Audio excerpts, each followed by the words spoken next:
I expect today you'll say anything to avoid this outcome. Congresswoman Kathy McMorris Rodgers chairs the House committee holding a day-long hearing with TikTok CEO Shouji Chu, who says they don't share user data with the Chinese government. There are more than 150 million Americans who love our platform, and we know we have a responsibility to protect them. Chu also says parent company ByteDance is not controlled by the Chinese government. Texas Congressman Dan Crenshaw says the Chinese Communist Party owns everyone in China. So by law, they can make them do whatever they want, and they say that by law, you can't tell anyone about it. So they can make you hand over that data. Is that correct? Data is stored here in American soil by an American company overseen by American We thought that, but leaked audio from 80 internal TikTok meetings shows that U.S. user data has been repeatedly accessed from China when you said it hasn't been. The company has faced calls to split from ByteDance. Chu says that won't solve security concerns. Just getting some details from Texas about a hostage rescue in Houston.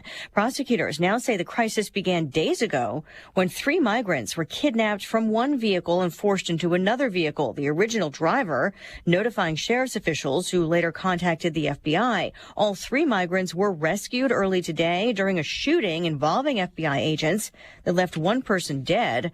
No other details yet. A pileup on an icy highway that killed 6 people 2 years ago is being blamed, at least in part, on the company responsible for maintaining that interstate. The NTSB says the company failed to address deteriorating road conditions on the stretch west of Fort Worth where 130 vehicles crashed. Wall Street regains its footing. The Dow up 73 points at the bell. America is listening to Fox News. I'm getting vaccinated with Prevnar 20. So am I, because I'm at risk for pneumococcal pneumonia. I'm asking about Prevnar 20 because there's a chance pneumococcal pneumonia could put me in the hospital. Age 65 or older, you may be at increased risk for pneumococcal pneumonia. Ask your doctor or pharmacist about getting vaccinated with Prevnar 20, pneumococcal 20-valent conjugate vaccine, a Pfizer vaccine that can help protect against pneumococcal pneumonia in just 1 dose. Prevnar 20 is approved for adults to help prevent infections from 20 strains of the bacteria that cause pneumococcal pneumonia. Continued approval may depend on a supportive study. Don't get Prevnar 20 if you've had a severe allergic reaction to the vaccine or its ingredients. Adults with weakened immune systems may have a lower response to the vaccine. The most commonly reported side effect was pain at the injection site. For additional common side effects and full prescribing information, please call 1-855-213-2138 or visit Prevnar20.com. I want to be able to keep my plans. So I'm asking my doctor about getting vaccinated with Prevnar 20. A woman found guilty for her role in the Capitol riot is sentenced to 3 years in prison. Last fall, 23-year-old Riley June Williams was convicted of interfering with law enforcement officers during a civil disorder and resisting or impeding officers, as well as 4 misdemeanors. The jury deadlocked on whether Williams obstructed an official proceeding or helped steal then Speaker Nancy Pelosi's laptop. Federal prosecutors said she was heard on video telling other rioters to take the laptop. They also said she physically pushed against officers and threw water bottles at them, calling them traitors. The judge called her actions utterly reprehensible during sentencing. Williams told the judge she is now embarrassed watching videos of her behavior, admitting she'd been addicted to the internet. Fox's Jessica Rosenthal. President Biden is heading to Canada, his first trip there as president, scheduled to meet with the Prime Minister and address Canada's Parliament, while highlighting our shared air defense system, NORAD. When Britain's King Charles visits France next week, he may be greeted by protesters as French unions call for more demonstrations over pension reform. There have been mass protests after President Macron's move to raise the retirement age from 62 to 64 without approval from Parliament. According to one of France's largest unions, as many as 800,000 people joined the protests in Paris. Some of the rioters turning violent, smashing windows, destroying outdoor furniture, throwing fireworks or other projectiles into the air filled with smoke. Police are using shields and batons to control the crowds. Strikes have also closed schools, shut down trains, grounded flights, and demonstrators have even blocked road access to airports. Fox's Alex Hogan. Today, the Eiffel Tower and Versailles Palace were also closed because of the strikes. Recapping stocks, they finish higher, but after some pretty big fluctuations. At one point, the Dow was up more than 300, down more than 100. It finishes up 75 points. And Lisa Brady, Fox News. Ignition sequence start. 5, 4, 3, 2, 1. 1, liftoff. Check. I literally just create madness. Well, they're up. I'm going to go off here. They don't have a great quarterback. I got to take a break. I'm getting in trouble. To win the Big Ten, you first got to win the West. Bad Bunny. Have you heard his name in a while? No. Has it bothered you? No. Defensively, they got to come in with some confidence. Is that even analytics? I'm in a parking garage, kind of lost. Terrence Shannon, Matthew Meyer, R.J. Melendez, Coleman Hawkins. These trophy presentations aren't over! I didn't come here to go 5-7. I'm so proud of Illinois football right now. I'm so tired of Joel Embiid. We're not taking Patrick Corbin. I want to bet the Bears. Oh. You are Reba McEntire's niece. Roshan Russell. Coach Bielema. You no longer salute to yourself. What? We got all kinds of things for you here. There's a lot of glass. Oh. Guys, we have breaking news. Uh-oh. It's The Drive. Smack Dogs. Thunderstruck!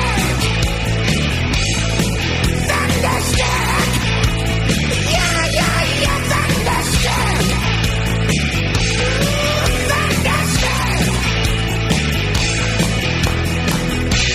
Hey, it is The Drive with Tay and Piper. Derek Piper, Lante. Cardinals tie. Did you hear it? It was on our air today. Oh, no, I didn't hear it. Yeah, we got another game tomorrow, I believe. We're airing at like 5:55 is pregame. 1-1 tie with the Yankees. Who's their guy? Like Nasty Nectar? Nestor Cortez. Nestor, not Nectar. Nasty Nectar. He had 7 strikeouts in 4 innings. Mason Wynn played second, by the way. Donovan third. 2 guys that have been hot this spring. Yeah, Tyler O'Neill was in center. Lars was back with the team. Goldie took a day off. So, man, I'm ready. I'm ready for Cardinals baseball. I'm ready. From today, Let's go. Day. That's incredible. We won't be here, by the way. Game starts at like 3 o'clock. I'm good. Yeah. Go watch the game. Are we going to go somewhere? Should. Luke, you want to go somewhere and watch the game next week? Oh, yeah, Luke Goody's here.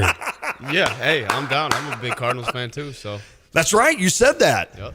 Now, are your parents Cardinals fans? Is that kind of how you became a Cardinals fan? Yeah, I got it from my dad. He's from St. Louis. So he grew up, born and raised in St. Louis, and he's been a Cardinals fan his whole life. So I've been to a few games. I got to know, what was his favorite player ever? Has he ever talked about one particular Ozzie Smith or someone like that? I don't think he's talked about a particular guy like that. He's not a huge baseball guy. It's more just, because he grew up in St. Louis, and, I've been to a couple games. So he's more basketball, football, but he does cheer for the Cardinals. That's awesome. Yeah. That's awesome. It is the Luke Goody Show, the last one of the year. It is. Excited to have Luke here in studio. Got to remind you. I thought you were going to say I'm excited that it's the last No, Luke Goody show. Definitely not. No. Don't mistake that. Don't mistake that. I got to shout out the sponsors that make this thing happen. Max Twin City Recycling, trusted recycling since 1955 by the Apple Dumpling Restaurant on Highcross Road in Urbana, by Dogtown Heating, Air, and Plumbing, your home's best friend, and by the University of Illinois Alumni Association. Shop the Alma Market at uiaa.org. If you want to ask Luke Goody anything, let's open it up to the text line, the U of I Atlanta Link text line. Shoot it in, 217-359-2255. Let's fire some questions at Luke, but just excited to chop it up. Absolutely. First of all, thanks for joining us all season. You did a wonderful job. Of course. You did. Of course. I appreciate it. It was enjoyable. I like getting on and being able to talk, with guys outside of the program. So it switches it up a little bit. So it's been good. It is. And plus, I mean, I know Derek's at every press conference. But, no, he gets tired of talking to me. Well, right. I mean, you see the same guys, so it's kind of – and they do a wonderful job. Obviously, you guys have a good media following. But it's nice to just kind of relax a little bit more in like a 15, 20, 30-minute setting and just be able to visit. Before we get like Illinois heavy, you had told Derek that you've been able to watch a lot of these tournament games. So is that – see, I didn't know if that would be something where after you guys were knocked out, you're like, nope, I'm not even watching that stuff. But you're able to obviously enjoy the rest of the games. Yeah, a lot of guys are different. Some guys, like watching other teams, and I'm one of those guys. I love watching basketball. So, after we left, I got to go back to the hometown, back to Fort Wayne. And, nice. I told my parents, I said, I'm not moving from the couch. I don't get to lay on this couch, a lot throughout the year because I'm at school. So I laid on the couch all weekend, watched basketball, and that's just something that I like to do. So I enjoyed the games. What was that like for you growing up? I remember like my mom would call in sick for me pretty much every year so I could watch that. Was it similar for you? Yes. The Thursday games, every single year I would be able to stay up and sleep in, and then Friday, Saturday, Sunday I'd watch all the games. So my parents knew that I loved doing that. So, school nights when I was younger, I got the special late bedtime during March Madness. There you go. You guys have seen a handful of teams that are still alive in this tournament. Michigan State will be the first game tonight, 5:30. They're going up against Kansas State. What do you think about Sparty, the one team still standing from the Big Ten there in the Sweet 16? Yeah, I'm rooting for Michigan State. When you got a team from the Big Ten that you compete against and some guys from the other team, you want them to do well. So it represents the conference well, represents, the team that we've competed against and we actually beat earlier this year. So, right. You want to cheer for those teams. But in your bracket, I think I heard you say you've got K-State. Yes. I made a bracket after we lost of just around the 32 just to, have a little fun when I was back at home. And I had Kansas State, I had UConn, Alabama, and Houston. So that's my Final Four since the round of 32. It would be kind of cool. Kind of like Illinois back in 05 and even 89. Well, not so much. 89 they started in Indy, which helped. But, the fact that Illinois in 05 started in Indy, went to Chicago, went to St. Louis. I mean, essentially played home basketball games the entire time. It would be cool to see Houston get back to it or get to a Final Four where it's in Houston. That would be pretty incredible for a player. Yeah, it would. That's sweet, especially if guys have grown up there around the area, right. When their family can come back and not have to travel far. That's one of the big things that, I enjoy playing in the Big Ten is that, my family can come support at, the home games, but also the away games. So especially when you have a opportunity to play in a Final Four or national championship in the hometown, that'd be pretty special. Be pretty cool. Yep. Maybe we can get a Final Four in Indianapolis for a little bit of a Luke Goody homecoming. I like that. That's a good idea. I'm okay with that. Yeah. Absolutely. They probably are here in the next couple of years. Might I'll be. effort that while you're. Yeah, you should. I will. In your round of 32 and on bracket, did you pick Arkansas or Kansas? I picked Arkansas. I told my dad before the whole tournament started, I said whoever wins between us and Arkansas is going to beat Kansas. Nice. Because Kansas is a good team, but it's hard to be successful 2 tournaments in a row. And I saw a stat. It was like every reigning champion since 2016 has not made it to the round of 16. Or the Sweet 16, I guess. Wow. That following year, yeah. Yeah, so after seeing that stat, I was like, oh, well, whoever wins that 8-9 game has a pretty good chance. So, I wish you would have shared that with me before I filled out my bracket. I took Kansas. I didn't take them to the Final Four, but I had them advancing to that Sweet 16. That was incorrect, obviously. What do you think of the Hogs? You went up against them. We will dive into that game and just kind of the big picture thoughts on the season, but what did you take away from what they showed against you guys and then now going up against UConn in the Sweet 16? Yeah, man. I mean, you play against teams like that, and then you go see the mock drafts, and 3 of their guys are projected first rounders. So, I mean, when you got a team that has 3 guys that are going to play at the next level, it's a good team. It's a really good team, and their coach has built a reputation for being a good coach around the country, and they played hard, and they got a bunch of guys that are talented and skilled that are going to play at the next level. So when you put that together, it's a pretty good team. Muss took his shirt off after the win against Kansas. Oh my! Lon and I think disagree on this. He had a problem with it. I didn't. What do you think about that? Would you have a problem if Brad took his shirt off after a big win? Tyler would. That'd be interesting. I think I like how he showed his emotion, his raw emotion. I think he should have done it in the locker room. Maybe it would have been better because he still would have had cameras on him, and it still would have been the emotion around the team. I think on the court was a little weird, but to each their own. So if he's happy that they won and he's comfortable enough to go shirtless in the stands, and more power to him. Well, and kudos to him. I don't know what age he is, but he wore it all right. He didn't. It wouldn't look like me, in other words, without a shirt. To me, it was just, hey, look at me. The moment's about me. When he didn't make a shot, he didn't make a basket. That's the only thing that kind of bothered it for me. All right, so here it is. Houston this year, Phoenix next year. That's not a bad spot to go. San Antonio in 25 is the Final Four. And then, Luke, if you would have redshirted, then 26, is that right? Yes. Yeah, 26 is in Indy. Interesting. There you go. Detroit in 27, by the way. Oh, I saw that. Ford Field. That'd be interesting to play in. Mm-hmm. Well, I don't. It's one of those. So the intensity. I know a lot of people have asked us, why didn't Luke? Do you think he regrets not redshirting? You were only able to play in a few games, and then obviously you played well in the NCAA game. You had told us that you don't know how. Every year you can't just guarantee you're going to the tournament. So I guess answer that question for us. Is there any regret that maybe you could have held out and then had another full season down the road?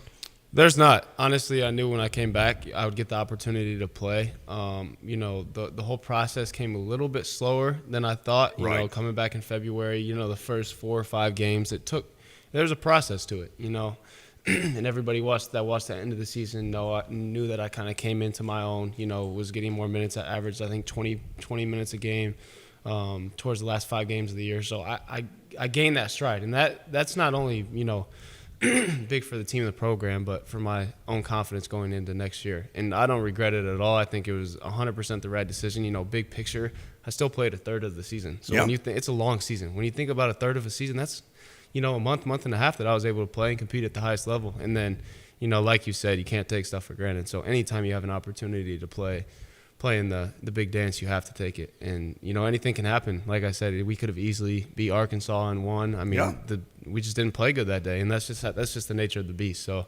I don't regret it. I'm actually glad I played. Having talked to, all the people that I trust, family, mentors, AAU guys and high school guys, like all the above. It was just, I think it was overall the right decision, and I'm glad I made it. It does sound like you did your homework on it. Yes. You know what I'm saying? A lot more hours of talking and discussing with people to make that's that cool decision. though. But yeah, I'm more than happy with it. Yeah. And, regardless of the outcome and stuff, you can't really look back and say, I wish I would have, or you're going to regret it. So Brad talked a lot about we and me guys. That's a we guy. It's a guy that wanted to do whatever he could to help the team advance as far as they possibly could go. Luke, we talked for months, and you probably got sick of us asking about it.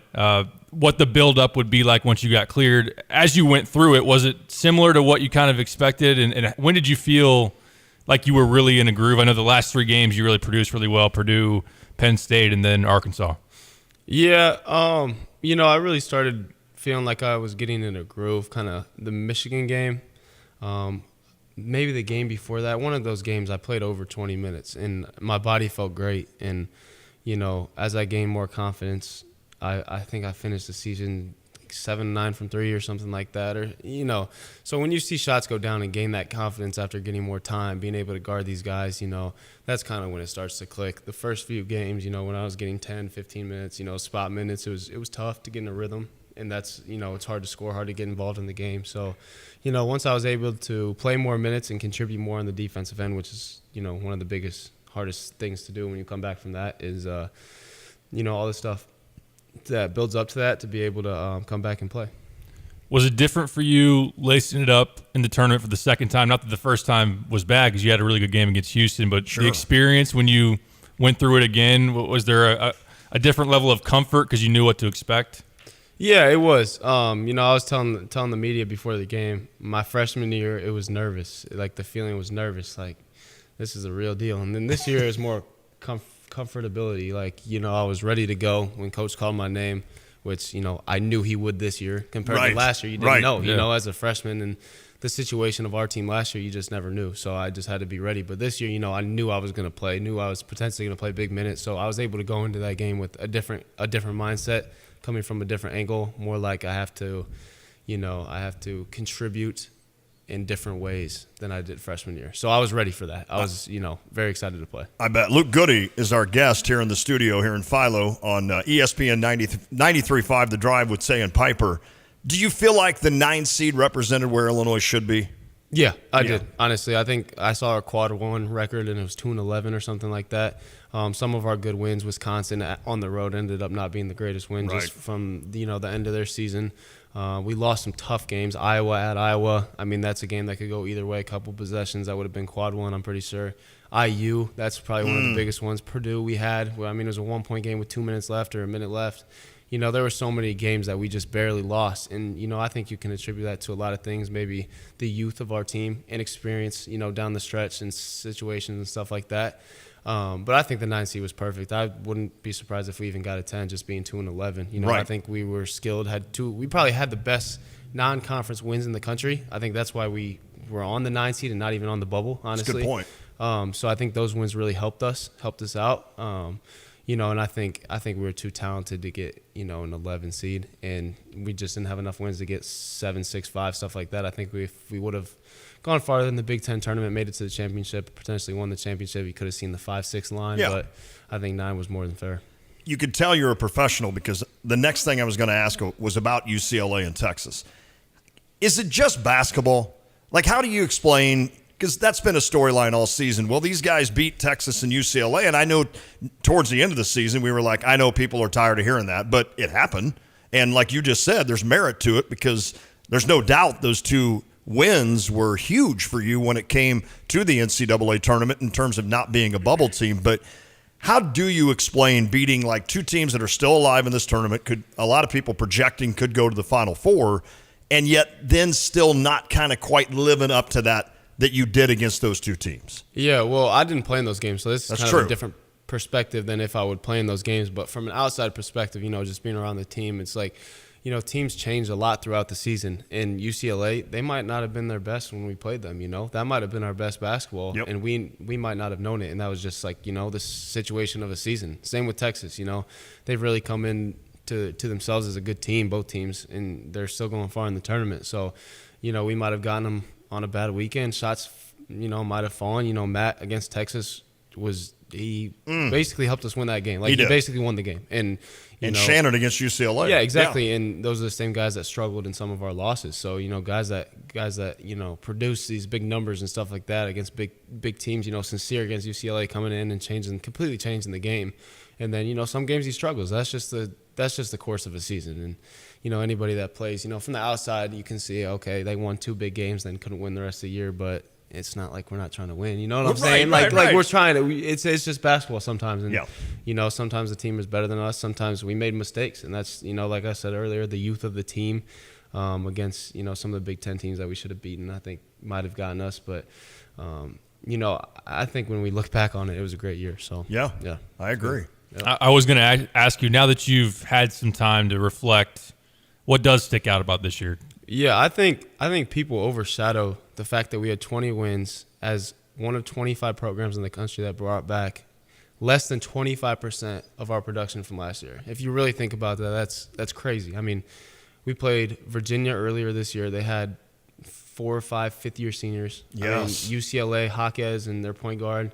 I mean, these teams are old. These teams are so old, and we were able to do that with guys that have never played together, who have never played college basketball, period.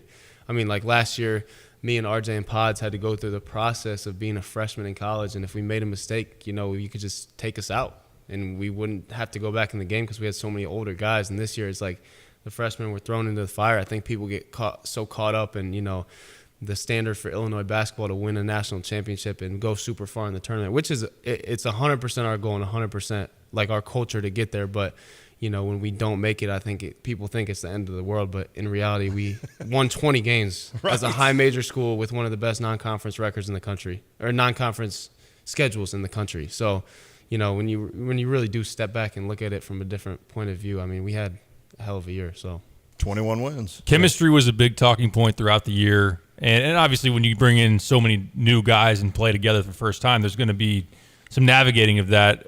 How did you see that as someone that was actually in the locker room, who has the best perspective of anybody on what that chemistry was actually like? Yeah, it's tough. I would say, you know, the toughest part about building chemistry is kind of, you know, the culture that everybody comes from. You know, from high school, like when I came from high school, there was a different culture in the locker room versus the guys that were there and established a culture.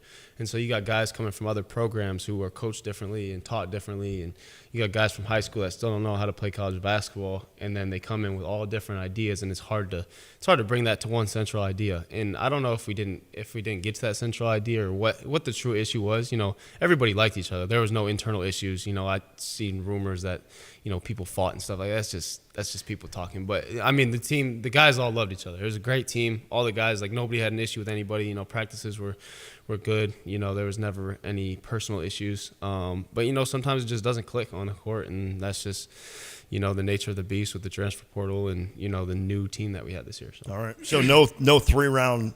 No, there were no practice incidents or anything like that. No, it was interesting. Yeah, no.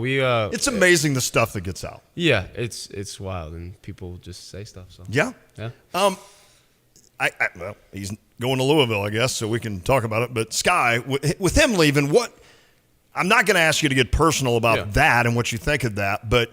How, did it change this team? I know a lot of fans were probably a little bit upset when he left, and they're like, well, good, maybe we'll be better. And it turned out like the next 2 games, I think Illinois was really good. That's not professional on my end, but I don't play for Illinois. But beat Wisconsin, started getting on a run there in January. So what was that like for the team to just – I mean, I've never been in an athletic situation where someone just in the middle of the season, unless they were injured – just up and just said, I'm out. I'm not playing anymore. So what was that like to kind of deal with as a team? And then how much did it hurt not having him down the street? I think, you know, Sky gets a lot of heat because he did leave in the middle of the season, which some people would disagree with, you know, the move to leave during the middle of the season. But he was actually like a great teammate. He really was. He was a great teammate. There were no issues off the court. You know, he was a really good guy to be around. There was no personal issues with him. So, you know, good luck to him. You know, there's no hard feelings. I know a couple of guys that came out on social media saying, you know, this, like, you know, it's his move. And I think it's one of those things that if you want to be there, be there. If you don't, then, you know, don't bring down the team with you. So, you know, I somewhat disagree with the move during the season, but if you're not going to be there and you think that you'll be a cancer to the team, you know, I honestly respect. So, so, you know, I hope he does well at Louisville. I think in terms for the team, I think, you know, it was just one of those things like, okay, we lost a guy that put up big minutes. Guys got to step up. So it was one of those things that, you know, guys took it personally and they were like, it's my time to go now. So you really saw elevation of Ty. I think that's the biggest one. I mean, they're positioned differently on the court and stuff like that, but still there were more minutes there for Ty. He really broke out of his shell. In the second half of the season, Jaden, Sincere, I mean, they just gave more opportunities for other guys to shine. So.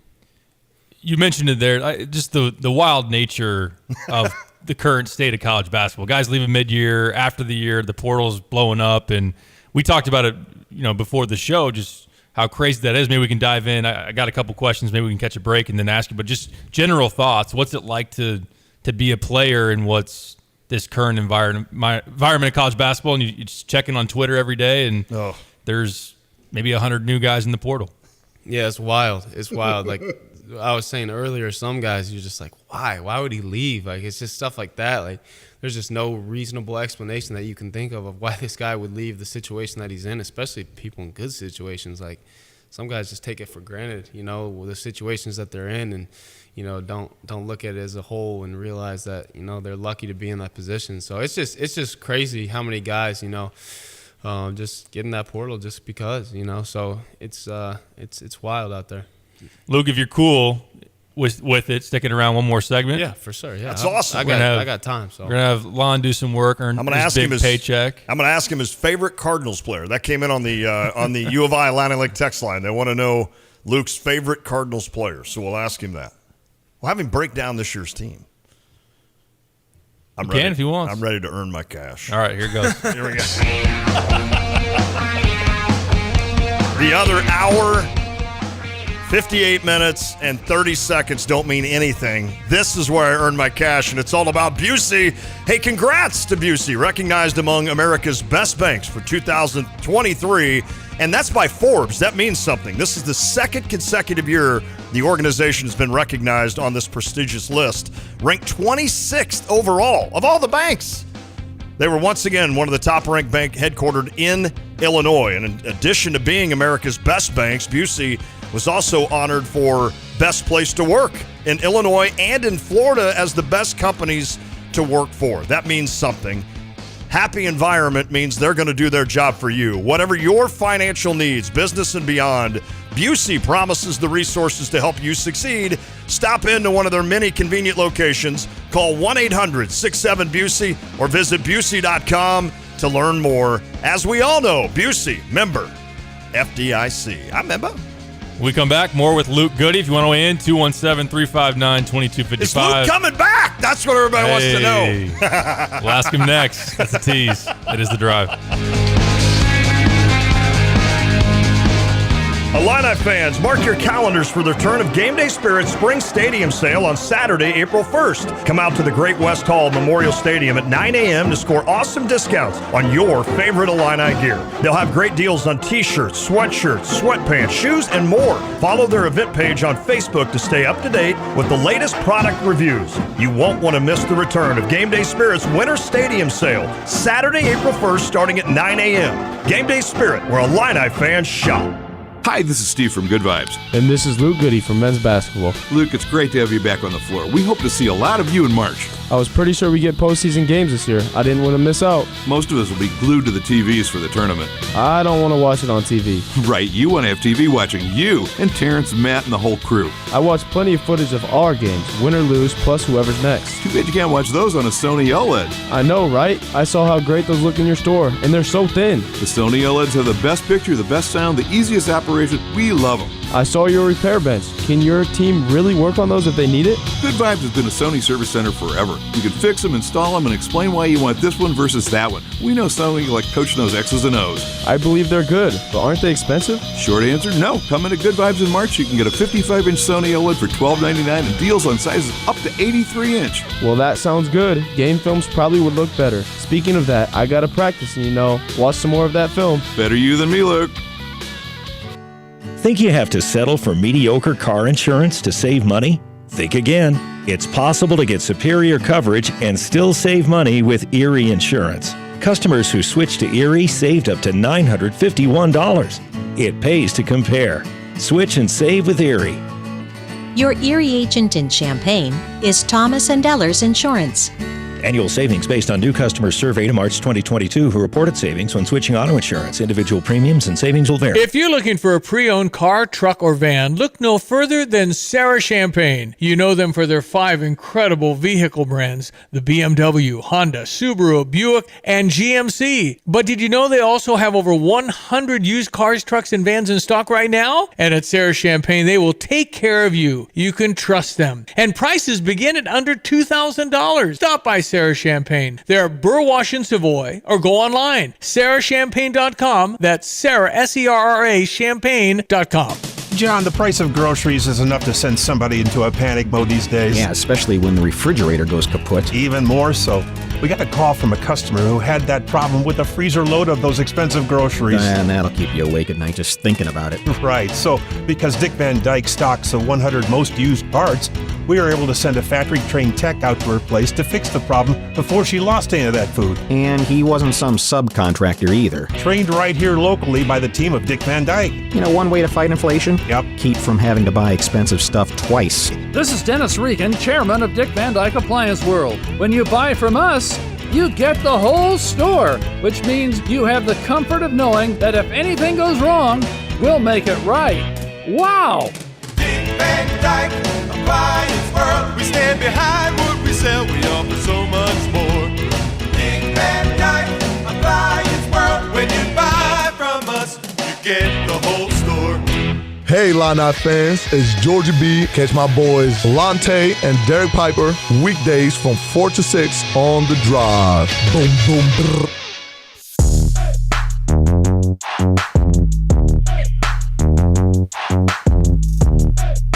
Back on The Drive with Tay and Piper, Derek Piper, Lante, Luke Goody in studio. We need you two to make a bet. So if Luke loses, he has to watch a full baseball game. Yeah, we do. From start to finish. We were just talking about baseball, and you are the exact person that what they're trying to get to, because you just said you can't stand watching games on TV. Yeah, it's just too boring. A little slow. Slow. It's long too. Like you said you could sit down and watch a game for 4 hours. Oh, you could probably get a good hour out of me, and it'd have to be the end of the game if it's a close game. For baseball, yeah. Okay. Like I'll watch it if it's like 4-4, bottom of the ninth, runners on. That's when I like baseball. But like right here, like the 0 fifth inning. 0, yeah, 0-0, top of 2. had bases loaded with a couple outs. It's just Speaking of too long, what do you think about the final 2 minutes of a March Madness game? Oh, hey! We want to tell you about Arizona and UCLA deadlocked at 79, but let's take a timeout and find out if the Butler did it. You're listening to NCAA basketball on CBS. Can they just stay and analyze the game one time? Have you noticed that? Play. In terms of... Oh, so if you're watching a game... Yeah. And it's like 69-69 with 2.3 seconds left. Ball goes out of bounds. Yeah. Quick timeout for Arizona to set it up. You would think that'd be the perfect time to be like, okay, what are we going to do here? What's Arizona? No. You immediately... You got to watch the car commercial for the 100th time. Exactly. I think the Butler did. A lot of commercials is what we're getting at. Oh, okay. Yeah. Yeah, that's my gist. Yeah, I didn't understand what you were doing. I was trying to... That kind of caught me off guard. I was trying to figure out if Luke actually listened to the show, which now we know he doesn't. It's all right. I'm totally kidding you, Luke. I listen to it when we talk together. I do that. I do listen to it, when we're on together. That was awesome. Contributes to the conversation. No, but it is true. Like, it is amazing how long a game can last to end. Mm-hmm. Like in the last 2 minutes or so, it's amazing how long it can take to finish a college basketball game. Especially with the replays. All the replays and stuff, who's it out on, and some games, the final minute will last 20 minutes in real time. So, well, if you're Juwan Howard and you burn 3 timeouts in the first half, then maybe it wouldn't take as long down the stretch. I said it, Luke did. Are there any coaches that bug you? I know that's like fodder for I shouldn't really ask you that. Bug me? I wouldn't necessarily say bug me. Are there coaches you like? Yeah, I like. I mean, there's coaches that I've known that have recruited me, right? That I've been through the whole process with, and that I still, after the game, I'll talk and have a conversation with them. That's enjoyable because they were part of the process. Yep. So they gave me an opportunity to play basketball at the next level. So, having that relationship and being able to compete against them is pretty cool. So, before the games, just having a couple-minute conversation. That's cool. How you doing, checking in and stuff like that, asking how the family is. So, that's kind of one of the cool things that I like about, the coaches in the league. They're good dudes. So yeah. On the note of conversations with coaches, this time of year there's usually player meetings. What's that like? End of the year conversations with the staff. You've been through it once. I don't know if you guys have done player meetings yet as far as this season, but what's that process like to go through as a player? Yeah, it's good because after the season you can really reflect on a lot of things. During the course of a season, you have so many questions on why they do this and why they do this, and the end of the year meetings with the coaches and stuff. It's good to just relay the information, figure out what you need to work on, what they enjoyed about your game this year, and then have some input at the end of the day. It's good to have that, especially for guys that are returning and know what their potential role could be next year. Just figuring out a game plan too for the off season. The off season's probably the most important part, right? Other than playing the actual game. So, have you had that meeting yet? And the big question: do you plan to return? I did have the meeting this morning at 9 a.m. and I'm coming back. Yeah. Yes, I'm good. I'm locked in, so ready to go. That makes me happy. Yes. Yeah. You don't have to worry about me. Are you gonna go down the list? Let the party begin! Pipes, I figured you're going to rip off all the guys on the team and ask. Oh, no. I'm not going to do that to him. I'm just trying to look for some. Yeah, but what's funny to me is it's crazy. I have no idea where you're going with that. It's crazy to me how people look for the recommitment now these days. That's how college basketball has changed so much. Unless you come out and say you're coming back, they assume that you're gone. Yeah. Which is wild. Yes. I wasn't planning, obviously I'm not going to plan on making a post or saying anything like that. And no hate to guys that do it, but it's just wild. If I wouldn't have made a post, there would probably be people saying that they don't think I'm going to come back. Or if I didn't say it right now, people would, be skeptical. It's crazy. Yeah. If you have to recommit. There. You have to right. recommit to the program that you're already in. Right. This is, you're part of the team, you're part of the program. Unless you come out and say I'm leaving, you know what I'm saying? So yeah. It's wild. It's wild. This morning, Luke Goody recommitted to Illinois. Yeah. Happy hour. Happy hour. Let's go. He can't do this. He's not old enough. It's for everybody else. Okay. Hey, we don't have anything here to, yeah. It is, you just said probably the best thing that's been said on these airwaves for 3 years. You just said it. Because it's funny how in the middle of the season, I'll use RJ Melendez. I don't want you to say anything about RJ, but I'll use him. Like, he was really in a funk, right? He was really struggling. And then, everybody out there, the chatter out there is, well, RJ is going to transfer after this. I'm like, why? Just because he's not playing well? I mean, so it's one of those where, so I'm just telling you as a fan, like my age. Yeah. Like, you look at that and you're like, okay, so a guy doesn't play well, and does he think he's going to shoot better out west or down south or out east? You know what I'm saying? Yeah. Or, oh, wow, coach was tough on Luke Goody there and took him out of the game and didn't play him the last 3 minutes of the game. Well, he'll probably transfer. I mean, that's kind of how we are getting now. Yeah. And you just nailed it with what you said, because unless someone comes out, and that's kind of like what you guys, Derek, have to kind of get at after a game, like Jaden Epps is like, well, we all just need to return and we all need to play. But it's true, because if you don't get that, then you feel like, we haven't heard anything from Luke. Yeah, 100%. It's crazy. Yep. That's how it is. That's how it is now. There's so many uncertainties because, the sign of adversity, some guys just leave. So you just never know, It's just how college basketball is, and, it's how it's going to be. So, my opinion obviously is different from a lot of people's, but it's pretty interesting to see. So. Yep. You've been through it before, and last year there was a lot of turnover of the roster. How aware are you as far as what you think your teammates are going to do? Like last year, for example, Pods leaves, Omar left, Jake ended up not coming back. Maybe you could use some of those examples if you want or not, but how aware do you feel like, as a teammate of these other guys, do you feel like, well, I know this guy's probably coming back, this guy probably is leaving.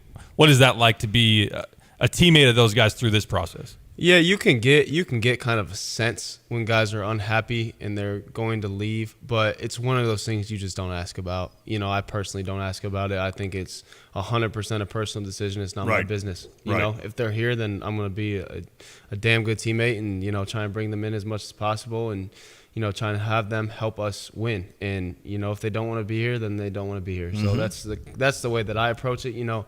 Throughout the season and stuff, you can kind of get a sense of the guys that are like, okay, I need something fresh. I need a fresh start after the season. But, like I said, I'm not going around asking. Like, you could ask me right now and I could give an honest answer. I have no idea. And, after the season, everybody needs a break. You've been with these guys every single day for 10 months. So it's one of those things, I love my teammates and I love the program, and I've been working out and been around, but it's not like it was before. Like, I need my break from these guys, honestly. And that's how everybody is. So, everybody kind of does their own thing, hangs out with other people, and guys need a night out. Home. Yeah, exactly. Yeah, just do something other than basketball and be with other people. So I think everybody right now is just kind of refreshing their minds. We get started again after the mandatory 7-day break, and we'll start coming back together, getting a sense of who's going to be here, who we're going to bring in, and that's kind of the way that it goes. So. How much do you keep an eye on who comes available in the portal? Like someone you might have seen on the circuit when you were playing then, or someone that you might have played with coming up that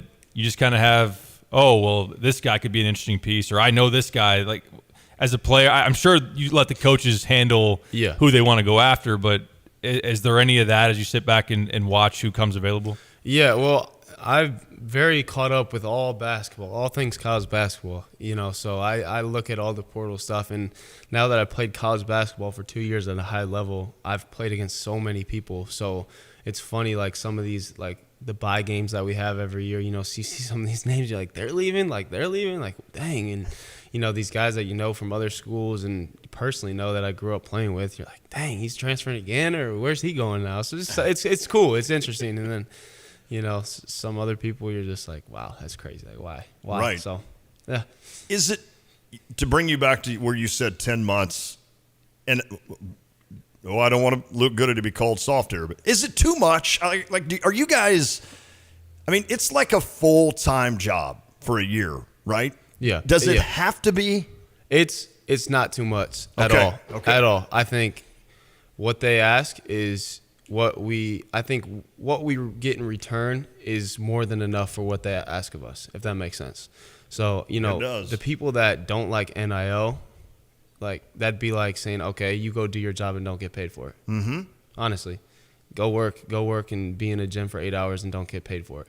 So that's kind of the way that you can look at NIL and be like, okay, these kids are, it's really more like 11 and a half months out of the year, because we get the 7 days off in that's crazy May, and then we're back in June all summer. So we really don't have that much time, So it's basically like saying, we'll give you your job, and you get 3 weeks, which is basically a month of vacation days, and we're not going to pay you for it. So, it's one of those things, and we're doing school full time. So people don't realize we have school in the summer, the first summer semester, second summer semester, and winter. So we don't stop having school. So we're in school and working out every single day. That's basically a full day of work. So it's one of those things that, it is so much, but they do such a good job. I mean, we travel, charter, we get food almost every day. Our facility is one of the best facilities in the country in terms of development. Our staff is one of the best support staffs in the country for school and everything else. I mean, they do such a good job that it doesn't even feel like it's too much at all. The worst part is not being able to go home, and you can deal with that. Yeah, you're a college student, so you should be able to deal with that. You know what I'm saying? Yeah. After about 2 years, I really didn't want to come home. Yeah, same. Sorry, I told Mom. my parents. I told my parents to this show. I know. Sorry, Mom. Yeah, yeah. I told my parents after I got home from Fort Wayne. I was like, it's weird. It's like going home feels weird now, and like this feels like my home. It's weird. Right. Yeah. Right. Yeah. It's like I can't wait to go home and then talk about champagne. Not Fort Wayne. I gotta ask: is there a puppy dog at home that? Yes. That you got to see? We have two dogs. We have Bruno and Murphy. So Murphy's like we don't know what he is, but he's a little dog. And then Bruno's a Burmese Mountain Dog Poodle mix. So he's young, and it's fun to be home and hang out with them. So. I bet they go nuts. And listen, I know as a parent, when my son took off for college, out in Arizona, I knew I wasn't going to see him very often. And don't get me wrong, that hurt. I mean, there were emotions, there were tears, don't get me wrong. But when he came home, the excitement of that was awesome. But you should have seen Sadie, his dog. I mean, she was like, ah! So I feel bad for like your two pups that they don't get to see you very often. Yeah, I got home and one of my dogs was like crying. He was jumping on me and crying. I was like, yeah, I know. I missed him. I missed Bruno. So he was my partner on the couch all weekend while I watched basketball. So I sat there and laid with him on the couch. So that was good. Yeah, I guess to spend some time with him. What else do you like to do when you're back home? You mentioned to us before that you dabble with golf a little bit. I know you probably didn't do that over the quick spring break, but what else do you like? Oh, yeah. I mean, golf. I spend a lot of time with my friends. Got a great friend group at home that I'm always with. I like to fish. That's one of my things in the summertime. My dad, where his business is at, it's on a couple big ponds, so I get out there a lot. Yeah, we have a family farm that, my grandma lives there that's kind of 30 minutes away, but it's got its own like pond, like big body water, and we have a lake house too. So there's a lot of opportunities to fish in the summer. And the lake is probably one of the happiest places that I could go to on this earth, because we go up there and ride on the pontoon and sit out on the deck in the summertime, and it's a good time. Take some teammates there, so you guys can tell I'm excited to make it back up there this summer. So it's gonna be fun. There is something about that. Just getting out on whatever boat you have, but like pontoon, just getting out there, and it's so quiet. Getting to a cove, it's quiet. You can just kind of do what you want to do. Country music. Absolutely. Yes. Absolutely, man. There's nothing better than that. Are you good at golf? Relatively. Okay. Yeah, I'm probably the best on the team, but yeah, I play with the staff sometimes, and not as good as them. So okay. Yeah. Who's the best of the? That I play with Patrick Biddle. I haven't played with Coach Brad. I haven't played with Coach Underwood, but Patrick Biddle, our video guy, he's big time golfer. And we have a GA. Bobby's pretty good. Some of the managers we play with. So yeah, and then a couple of the guys on the team. So it's fun. It's fun.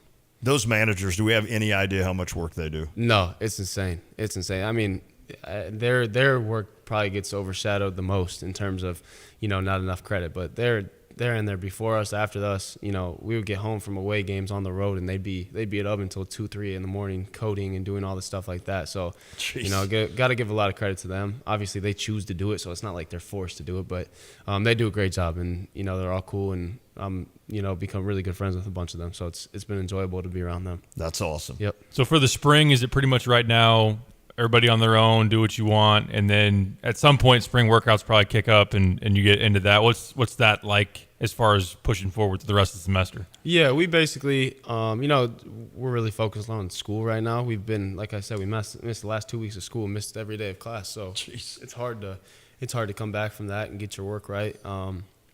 But we get this whole week off. There's NCAA mandatory 7 days off, and then we'll start lifting again with Flesh for a week or two, and then get into workouts again for about 4 weeks until school ends. And then we got all of May off until mid-June, and then we're back for the whole summer. And we have our foreign trip, which will be a lot of fun, so I'm excited for that. Where's that? Spain, right? Yeah, Spain. Yes. Yeah. Is that public news? I don't know. It is now. Oh. No, I think we knew about that. So Yeah, well, Pipes news, so yeah. I had heard. I don't know. Favorite Cardinals player? Right now? Yeah, right now. Probably Goldschmidt. He's really good. Do you have one, I mean, in your young 20-year life? do you I like Yadier Molina. Oh, man. How do you go wrong there? He's a legend. Somebody asked, who do you enjoy watching in the NBA? What happened last night? I'm not a big NBA guy, honestly. What was this Mavericks Golden State thing? Yeah, did you see this? I did see that. I was watching it live, actually. It was wild. I mean, okay, so let me ask you this. So the official, I'm going to tell you quick, Pipes, ball goes out of bounds. The official points Golden State ball. Then he points to Dallas's bench that they took a timeout, but then he kind of says, but it's still Golden State ball. Golden State comes out. Dallas comes out. They each go to the other ends of the court. Golden State literally has 5 guys underneath the bucket they're trying to score on, and there's not one Dallas guy on that half. So they just throw it in. The guy dunks it. It's 2 points. So Cuban is now saying that he's going to throw a fit with the NBA, cost him $10,000 to even file a complaint. But here's my thought. If Dallas thought it was their ball, how come nobody was down there to take it out?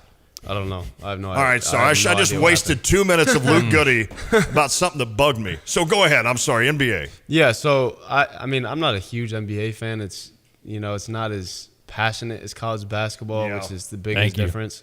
Yeah, I think college basketball is by far the most passionate fan base. I mean, some fan bases are crazy, like soccer and all that stuff. But I'm talking about the 3 major sports. I mean, college basketball is it's by far and away my favorite. Get some cool college football environments, especially down in the SEC. There is 100%, but nothing beats March Madness. I agree with you. Nothing beats March Madness. But, NBA's, I enjoy watching NBA in the postseason. I think that's good basketball. Right now, it's just, I don't understand the guys sitting out for being tired and stuff like that, and that's the regular season. That's just my personal preference, but I'll watch it from here and there just to I like watching the guys and their skill, their footwork, what they do, how they get open, stuff like that too. So is the basketball itself, you would know it better than I would, is it casual in the NBA? It looks casual. Now they're pros, they're incredible. Yeah, they're incredible athletes. They can make it look easy. Like the whole Tracy McGrady looked like he was half asleep the whole time, but he obviously was just super talented and could do that. Does it, as a basketball player, do you watch the NBA and say maybe it doesn't? You talked about the crowds, but is it the game at all that seems casual, or am I just?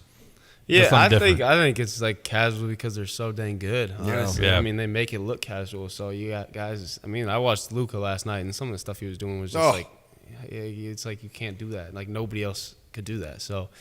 I mean, I don't know. It's probably a little casual right now, regular season. Yeah, but, it's different in the now playoffs, that it obviously. goes. Now that it's getting towards playoff time and you're playing for seeding, I'm sure that they're gonna, be a little more intent to what they're doing. But yeah, it is a little casual. I wanted to save this to the end, but all academic team. Yes. Congratulations, buddy. Thank you. Mom's at home cheering for that one, right? She texted first person to text me. Congrats in all caps. So yeah. Well, congrats. What is your major? I'm in finance. Okay. Yes. Yep. In the Geese College of Business. So, nice. Yep. And then I'm gonna graduate in 3 years and get a master's in my 4th. So he plays college basketball. He's a better golfer than us, Pipes. I don't know about that. He's studying finance. Come on. Well, and he played quarterback and threw a bunch of touchdowns. Yeah, exactly. You miss playing QB? I do. I miss playing in the games. I don't miss the practices. And the off season for football. That was something, especially in high school. So that was different. What was the cadence? Blue 40. Do you remember? You say that. I can't really think of it, to be honest. All right. It wasn't the Cam Newton, ready. No, it wasn't that. Okay. I don't know. You might silent counts, man. Silent count. He was stopping. Yeah, exactly. Class. At least from Omaha, or he's from Indiana. It must have been Omaha. Peyton Manning. That's awesome. Man, this has been a fun time having you. Yes, sir. I appreciate you guys. It's been a good season, a long season, but it's been good. So I appreciate you guys letting me have this opportunity. I enjoy talking to you guys. So I think the program is back to where we want it when we can win 21 games, get knocked out. Now, I'm not giving you guys a pass. It's time to win in March, right? But when you can win 21 and go to the NCAA tournament and have the fan base like just really upset with how it ended, that's passion though, right? That's not that they don't like Illinois. That's passion in that they want to see their team do better, and obviously you guys are going to do that next season. Of course. Yep. Love it. More expectations, which is good. Hold us to a higher standard. One more time, this has been brought to you by all season long, which Luke has been awesome. Like Lon said, we've really enjoyed it. The listeners text us in every week and talk about how much they enjoy listening to Luke. It's been brought to you by Max Twin City Recycling, trusted recycling since 1955, by the Apple Dumpling Restaurant on High Cross Road in Urbana, by Dogtown Heating, Air, and Plumbing, your home's best friend, and by the University of Illinois Alumni Association. Shop the Alma Market at UIAA.org. Luke, thanks for coming in, hanging out with us, spending an extra time to go a whole hour with us this time. Hey, it was good. We appreciate it. People enjoyed it. Bass, is that your favorite? Put a spinner. Oh, yeah, largemouth bass. Yeah. That would be the favorite. Yep. Yes. Get some rest. Congrats again on the All-Academic. I look forward to seeing you around next season, of course, and enjoy the games tonight. Sounds good. Thank you guys very much. Thanks, buddy. Going to catch a break. We'll be back next hour. I don't know. We got Tyra Perry. Yes. Illinois Tyra softball coach going to join us. And then we'll break down the Sweet 16 before we get out of here. Let's go. It is The Drive. At Busey Bank, we're proud to serve our local community through financial guidance and community investment. Hi, this is Kirk Lehman with Aftershock Decals and Design. And right now we are looking for an honest, hardworking individual that wants a career with Aftershock Decals and Design. If you have any kind of experience wrapping vehicles, tinting windows, we want you. You can't touch this. No, not that kind of wrapper. You can't touch this. Please go to our website at aftershockdd.com, click on the Jobs tab, and send in your resume. We want you. aftershockdd.com. Hey, Illini fans, it's Georgia B. Catch my boys Lante and Derek Piper weekdays from 4 to 6 on The Drive. Boom, boom, brr.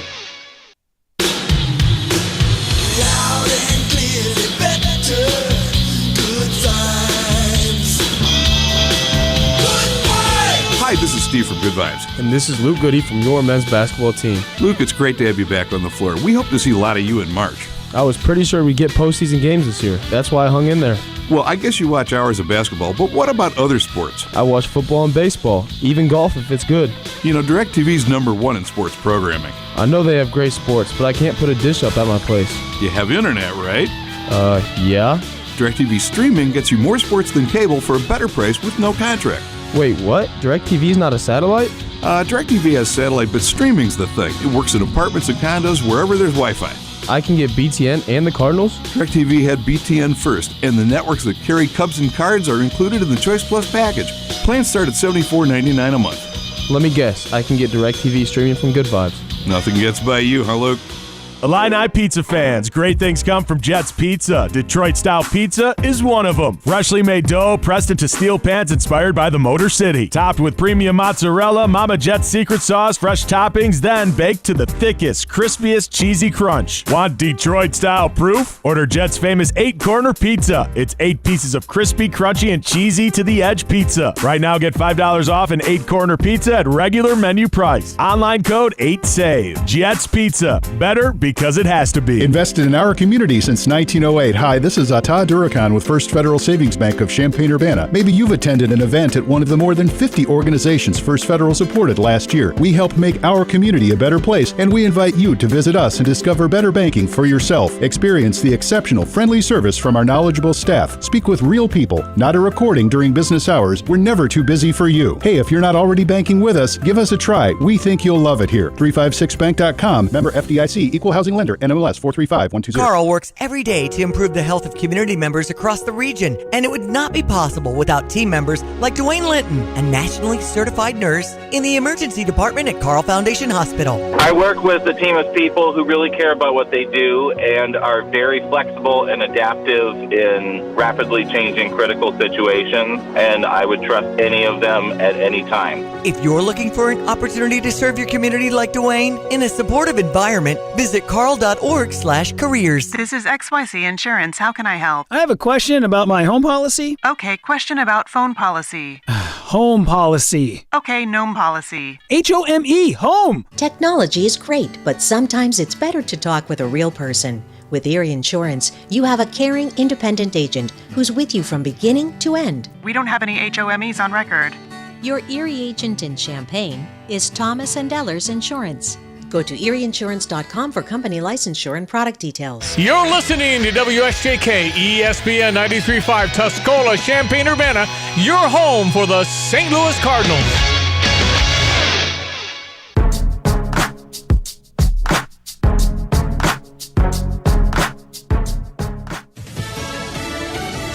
A long day and a hot seat for the TikTok chief. Lisa Brady, Fox News. Hoping to avoid a U.S. ban, CEO Shou-Zi Chew is getting grilled by both sides of the aisle on national security concerns and user data. We hear these concerns. We didn't try to avoid them or trivialize them. We built something where we take that data and put it out of reach.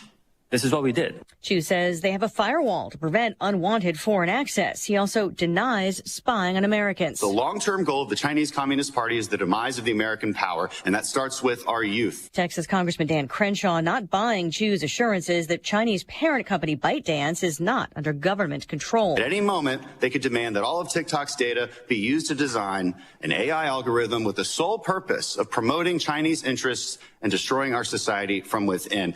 Lawmakers also sounding skeptical about Chew's pledges to care about teens and content rules. A different House panel digging into the defense budget, a record $842 billion request. That hearing just after the Chinese leader vowed in Moscow to create a new world order with Russia. They're not better than we are. They have a long way to go for that, but they are closing the gap very, very quickly. It is incumbent upon us to make sure that we remain number one at all times. That will help keep the peace. But Joint Chiefs Chairman General Mark Milley is defending a budget facing criticism that it's not enough. The Wall Street Journal's editorial board says the administration wants to retire ships prematurely at a time when China's Navy is growing. A bill blocking treatment for transgender teens is signed into law in Georgia. Georgia becomes another state in what is an ideological effort to, as some states put it, safeguard children.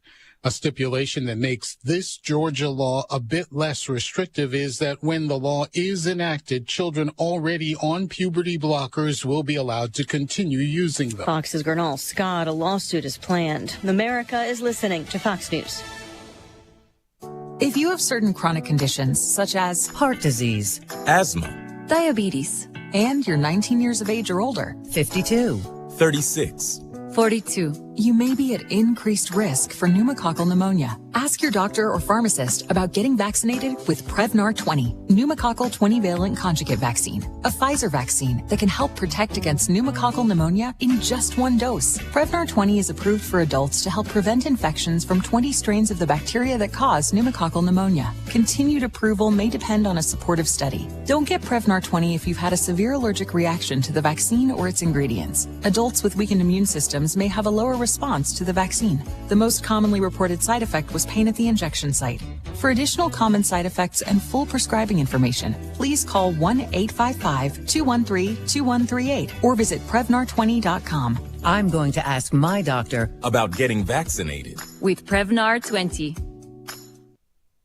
Kentucky's governor takes emergency action on an opioid-like drug. During his weekly briefing, Governor Andy Beshear announced an emergency regulation barring the sale of products containing the drug tianeptine. This action stops the sale of this unregulated drug in Kentucky, which is known to produce opioid-like effects. Also known as gas station heroin, tianeptine is available for purchase online and at convenience stores. It has no known medical use and has been linked to serious harm, including overdose and death, according to the FDA. Until now, someone looking for a heroin-like high could walk into certain places. Governor Beshear noting people with a history of opioid use and dependence are at particular risk.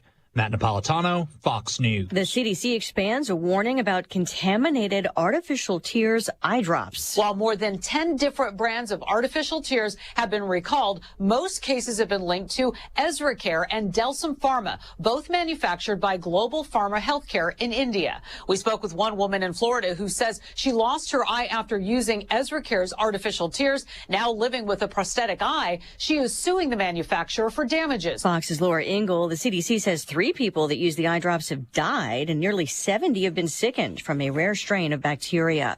Actress Gwyneth Paltrow still expected to testify at the trial over a Utah skiing accident involving retired doctor Terry Sanderson. Today, taped testimony by a neuropsychologist was played in court. She explained the deterioration of Sanderson's outgoing life and relationship to a woman he was once engaged to. Sanderson is suing Paltrow for $300,000. He says she crashed into him on a beginner's ski run at Deer Valley Resort. Fox's Alicia Acuna. Paltrow has a countersuit against Sanderson. Stocks finish up, but off session highs. The Dow gained 75. Elisa Brady, Fox News. Ignition sequence start. 5, 4, 3, 2, 1. Liftoff. Check.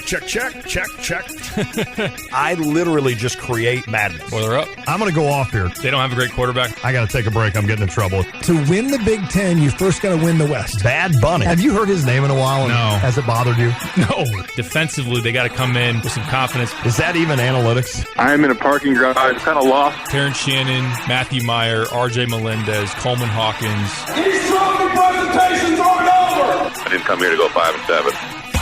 I'm so proud of Illinois football right now. I'm so tired of Joel Embiid. We're not taking Patrick Corbin. I want to bet the Bears. Oh. You are Reba McEntire's niece. Roshan Russell. Coach Bielma. You no longer here. Salute to yourself. What? We got all kinds of things for you here. There's a lot of glass. Oh. Guys, we have breaking news. Uh-oh. It's The Drive. Smack Dogs.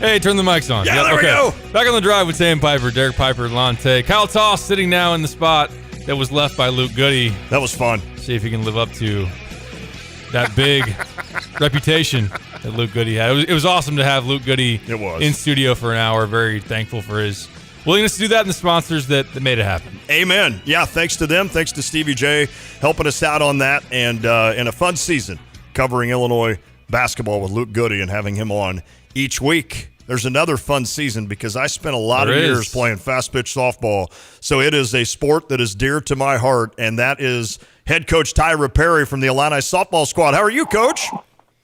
I am great. How are you guys? I am good.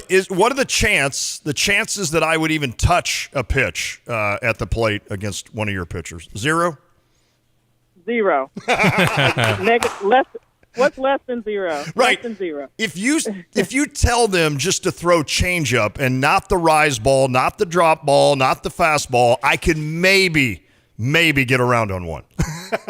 I don't think so. Like, that changeup does crazy stuff, so I don't know. It was fun playing that sport for so many years. I loved playing fast pitch softball, and it was just one of those things that it's fast moving.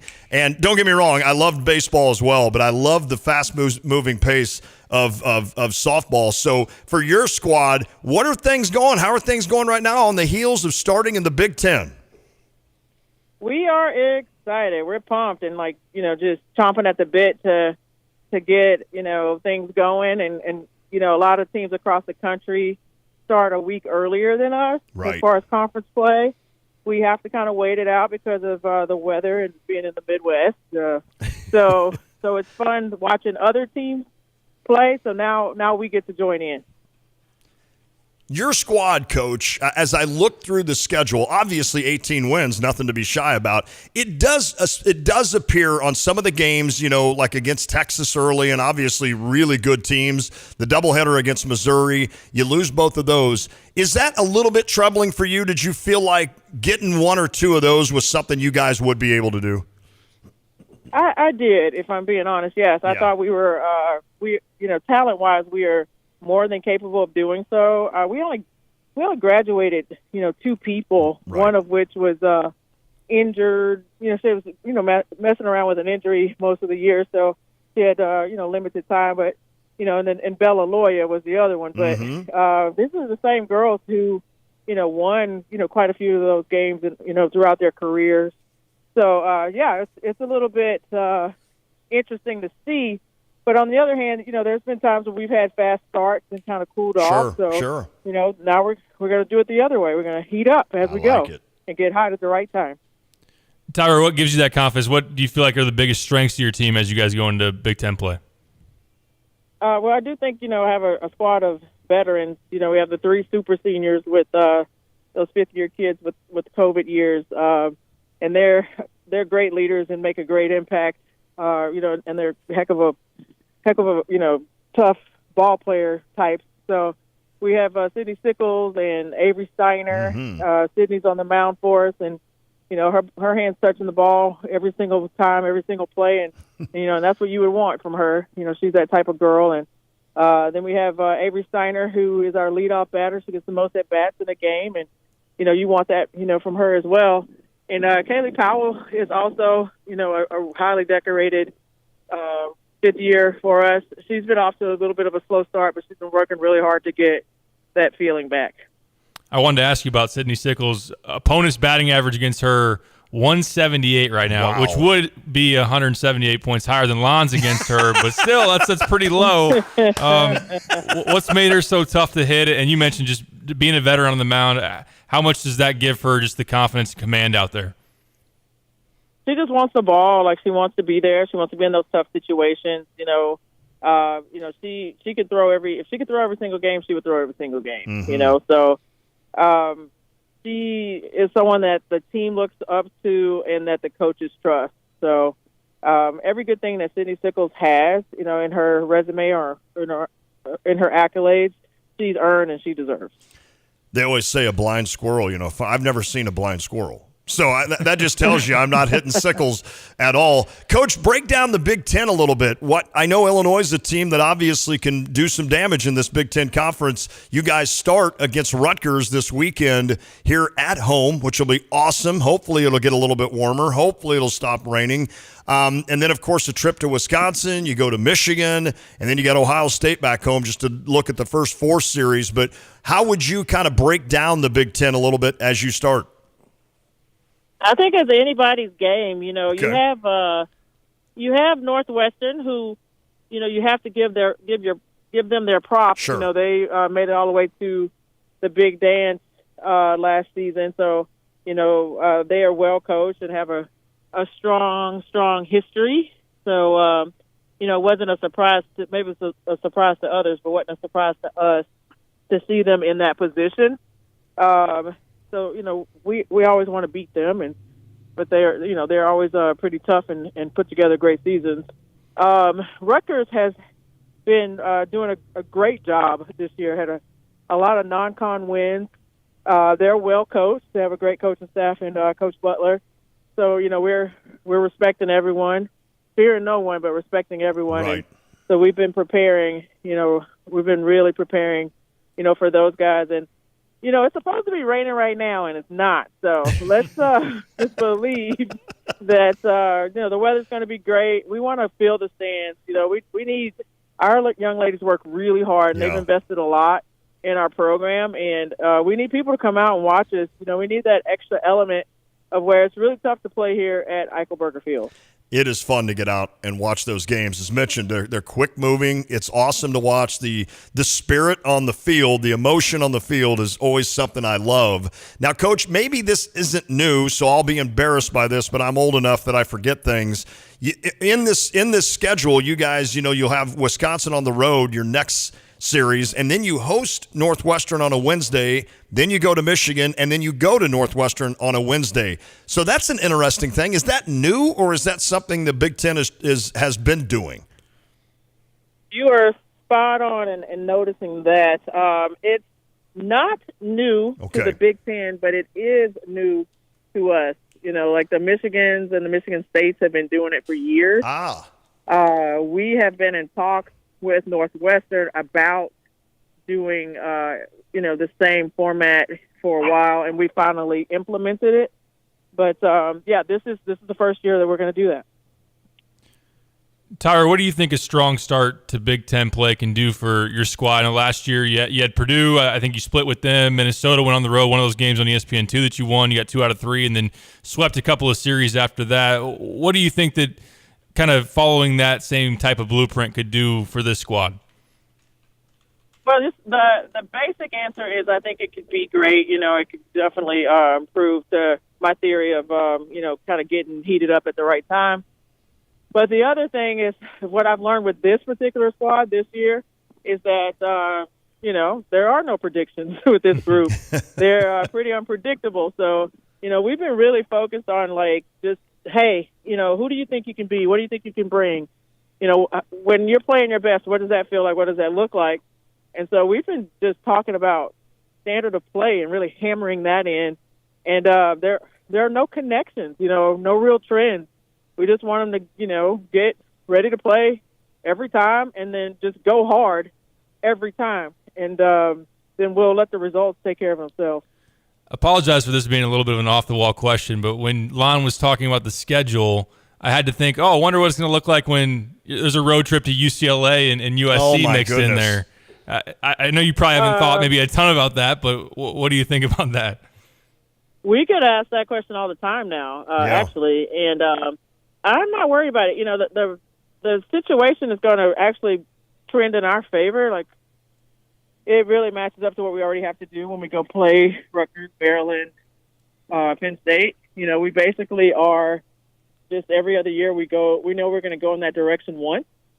UCLA, on the other hand, everybody's, away. So every trip that they take is going to be a major trip across country. But so I believe it's going to be a similar format. We go to, last year we went to Rutgers, we went to New York, had a good time, saw some sights, went sightseeing, went to a Yankees game, and then went to play Rutgers and came back. And it was, we had a lot of flight options, and it was pretty easy trip. And I imagine we would have a similar setup. We would just be going in the opposite direction when UCLA comes. Absolutely. Well, Coach, do you know, I always like asking these questions. Now, do you know what season this is for you at Illinois?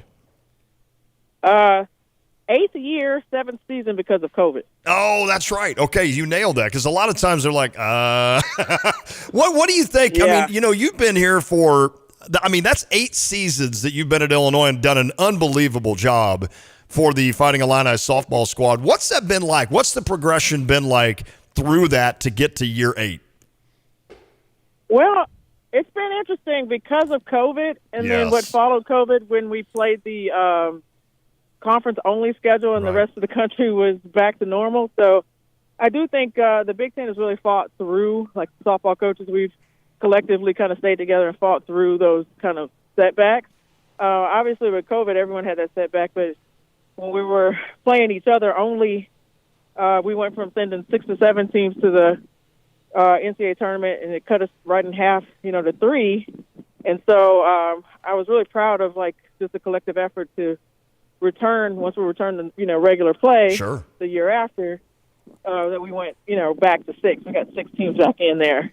And, there was some uncertainty about that for a minute, but, we really pushed and everybody did their part. And so it was great to see, so many teams in postseason, Coach, even with those setbacks. So absolutely. It's been hard.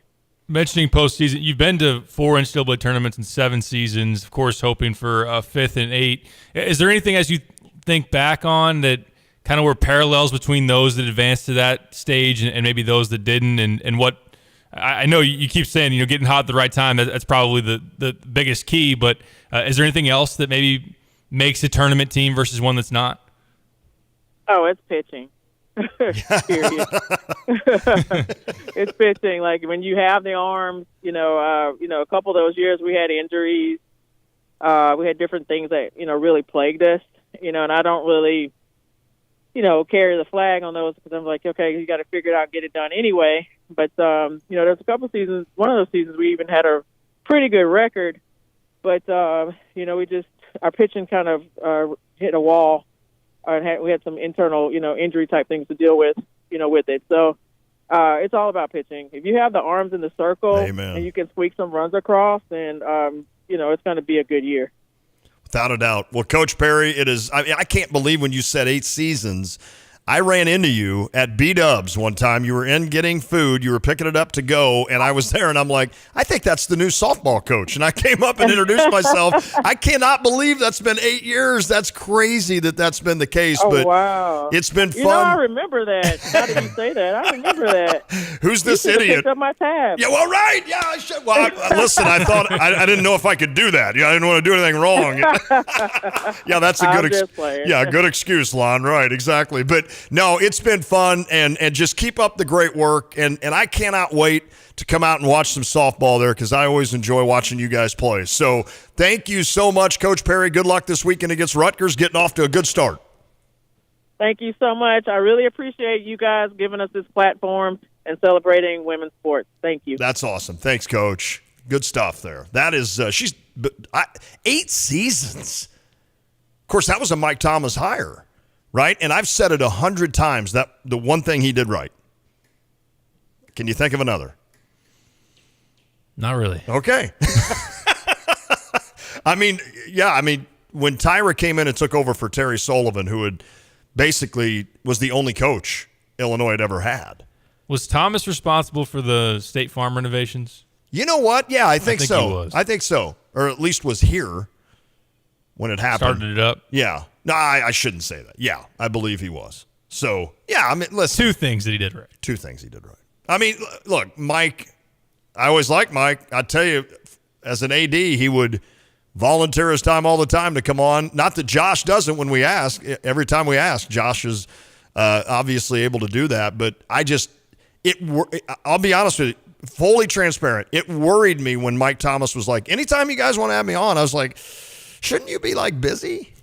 Shouldn't you be busy? I didn't say that to him, but I was like, that'd be kind of weird if you came in every Friday and joined us. I'm like, because like Josh Whitman, like I literally, because we'll sit here every once in a while, maybe every 3 months, we're like, hey, maybe we could get Whitman on and talk about this, and it's like, I almost feel bad bothering him.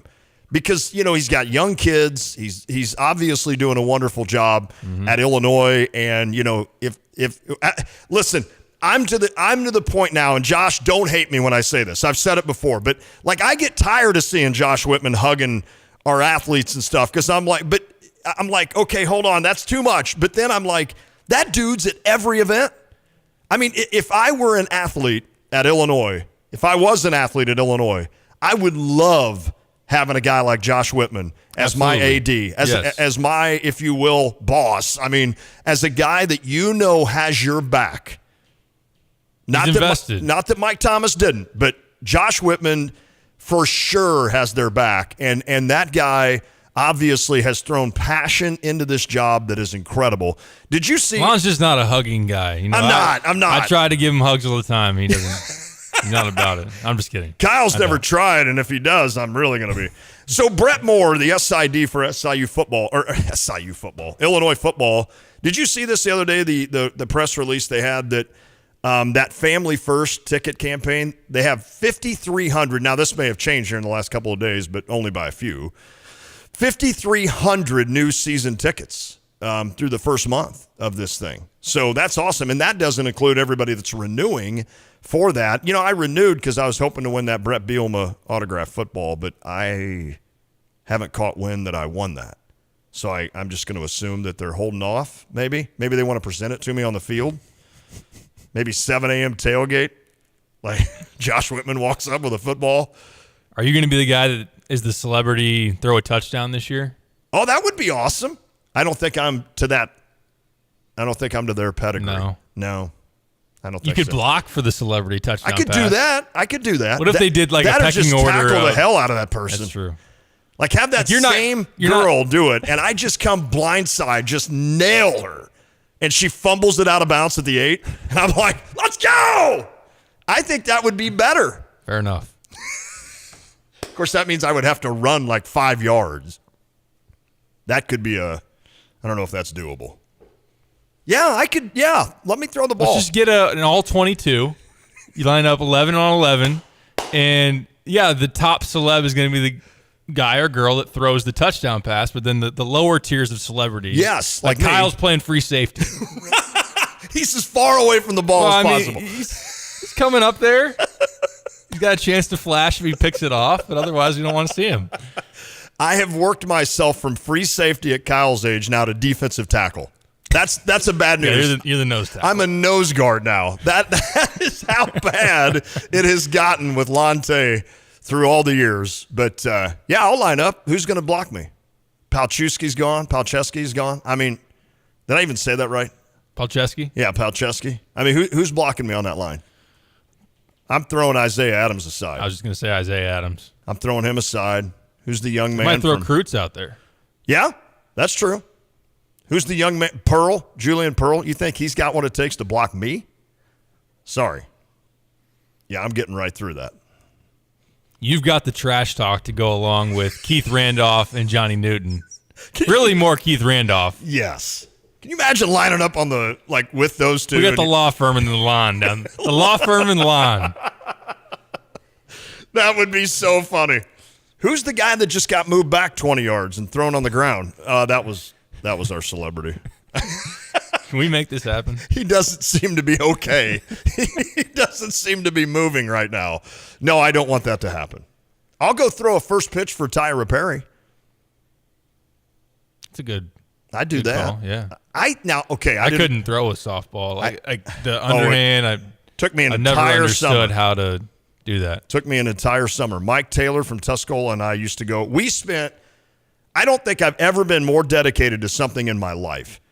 We would spend an hour at least a day at the Tuscola Park. Is it Irwin Park?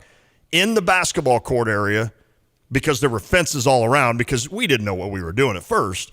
And by the end of the summer, we could actually throw a fast pitch softball like you do, right? And then you'd see guys, Brad Sturdy, you and I talked about it the other day, who was incredible as a pitcher. So I'm telling you right now, Coach Perry, I wasn't going to say this to her, but I think I could touch that. I could. I don't know. Well, maybe not at my age now. I haven't seen you swing a bat, so I can't. I would pull confirm everything. or deny. I'll tell you this though, playing fast pitch. Don't pull your groin like Adam Wainwright. Right. I'm surprised you. Well, we had Luke Goody on for the first. Yeah, segment. we didn't get a chance If to this get was to a that. normal show, and we come out and shoot the bull the first we'd have segment, had 20 minutes. Lon would have went on a rant of another year of pitchers on the IL to start the season. I've already tweeted it. I saw it. For the 80th straight year, a Cardinals starter is out to start the season. I challenge anybody to go back through the history books, maybe not 80. Every year there's somebody hurt. Chris Carpenter was hurt one year. Adam Wainwright's been hurt. Jack Flaherty's been hurt. Michaelis, right? Michaelis was hurt. The lefty. Matt's got hurt early. Well, I'm last sorry. year. I'm thinking of the lefty back in the day. Jaime Garcia? That had the poops against the Cubs. Yeah, Jaime Garcia. He was hurt one year. I mean, you just go back. It just seems like there has been, and maybe, listen. Didn't Mark Mulder get hurt one year, I think? This is probably the case with every team in Major League Baseball, but I focus on the Cardinals. I don't know, Kyle, is there a Cubs pitcher hurt right now going into the season? There is. Kyle Hendricks. There is you on go. the IL, so. There you go. So I bet this happens to every team, but yet since I'm a Cardinals fan, I just focus only on the Cardinals and how. Tunnel vision. Tunnel vision. That's exactly right. But yeah, so Adam Wainwright, hurt groin, is pulled groin, I guess is how you'd say that. Going to miss a few weeks. So, maybe that's good for him. Is it? Kind of rest him. He's only throwing like 84 miles an hour. Is a hurt groin good for anybody? No. Very well said right there.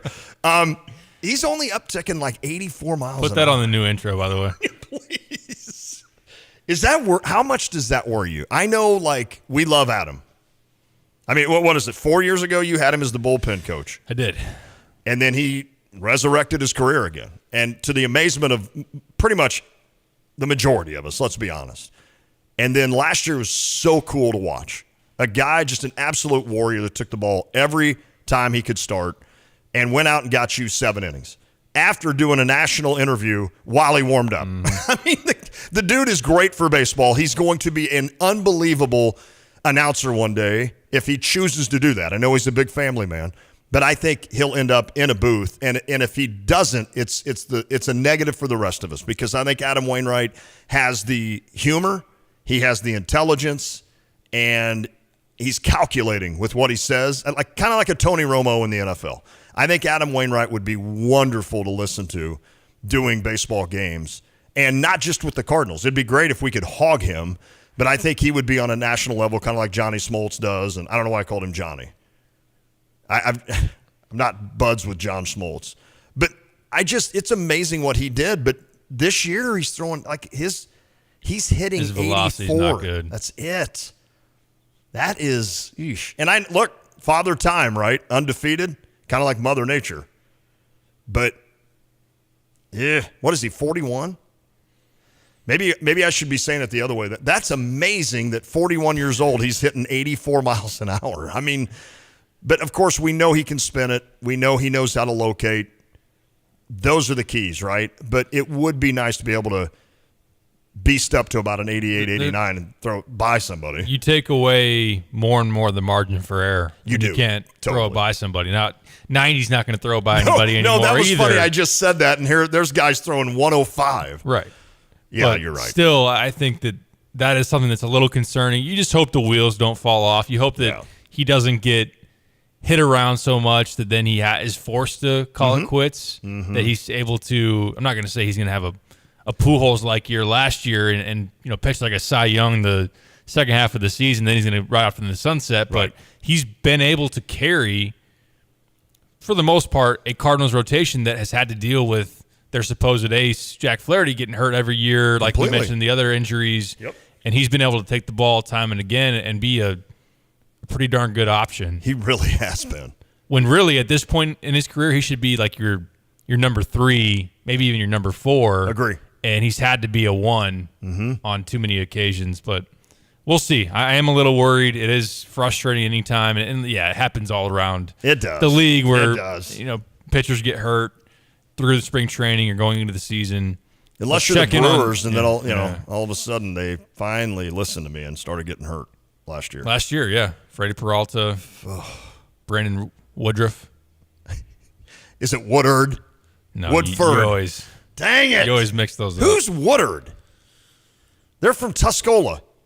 I know the Woodards. Hello, Woodards. Is that a football player? There's a Hunter Woodard as well Woodard. that played at Oklahoma State. Started like 3 years O-line. I guess he's retiring from football. He's not going to try to play in the NFL. But, yeah, Woodford, listen, that's a blessing in disguise in the sense that Woodford now is probably your 5th starter. Might be your best right now, the way he's throwing. He's throwing incredible. And, of course, I want to end like this. Anybody that knows pitching, right, and I know I'm not saying I do, but would tell you that when you can spin a ball and locate stuff like Waino, 88 can get by you when you're not expecting it. If you're expecting that spinner and he gets it up to 88, 89, he could throw it by you once. It's amazing. Have you ever sat right behind the plate?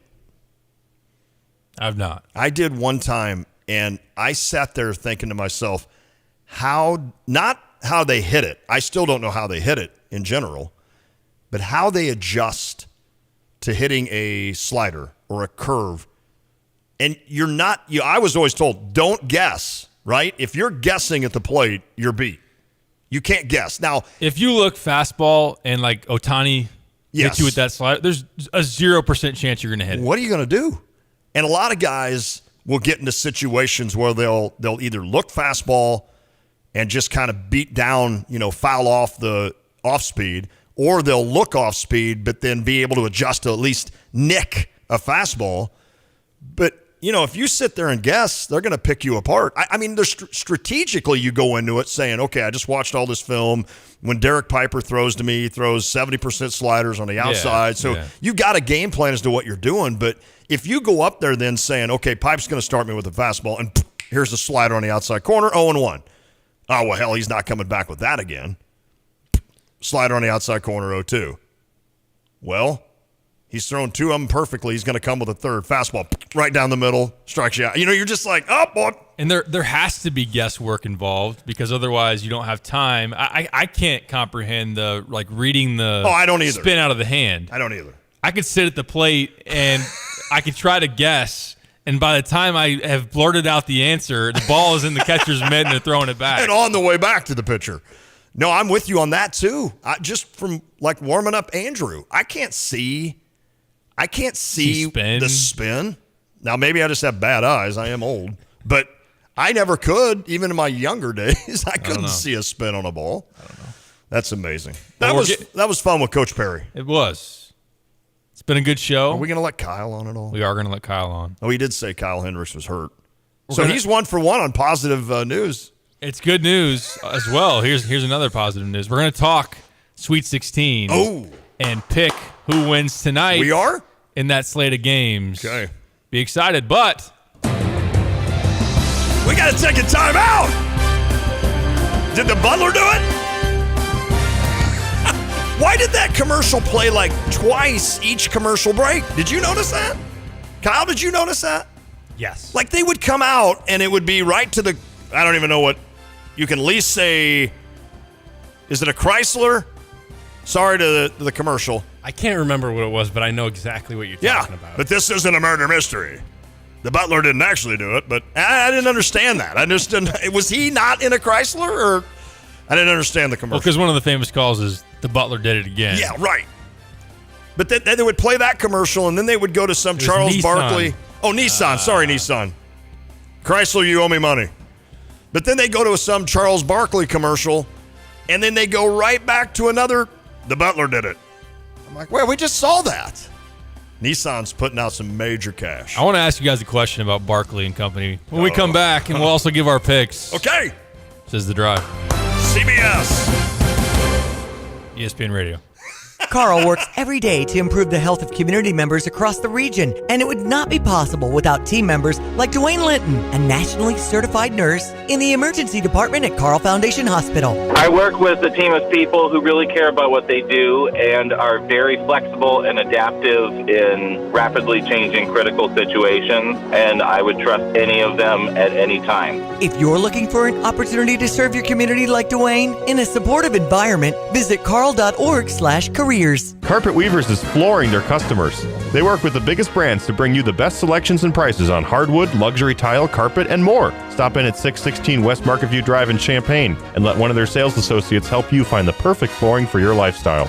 Their 100% satisfaction guarantee allows you to be confident in your purchase. Carpet Weavers has been flooring people with beautiful carpet and flooring since 1988. In fact, they're nationally ranked as one of the top 25 specialty flooring stores in the country. Find out more online at carpetweaversflooring.com. Gear up to support your Fighting Illini basketball team this season at the official fan store of the Fighting Illini, Game Day Spirit. Shop their great selection of basketball t-shirts, sweatshirts, and NIL jerseys as you cheer on your Fighting Illini. Visit them at the corner of 6th and Green in Campustown, Neal and Kirby in Champaign, or online 24/7 at GameDaySpirit.com. Game Day Spirit, where Illini fans shop. In an ever-changing real estate market, it is so important to work with experienced agents like Russ and Nick Taylor with the Taylor teams at Taylor Realty Associates. They have the knowledge and expertise to get your home sold for the most amount of money in the shortest amount of time. Trust the experience and success of Russ and Nick Taylor with the Taylor team at Taylor Realty Associates. Give them a call today at 217-355-0700 or visit them online at taylorboys.com. That's taylorboys.com. Hey Illini fans, it's your girl Chineo Gumike. Catch Lante and Derek Piper weekdays from 4 to 6 right here on ESPN Radio 93.5.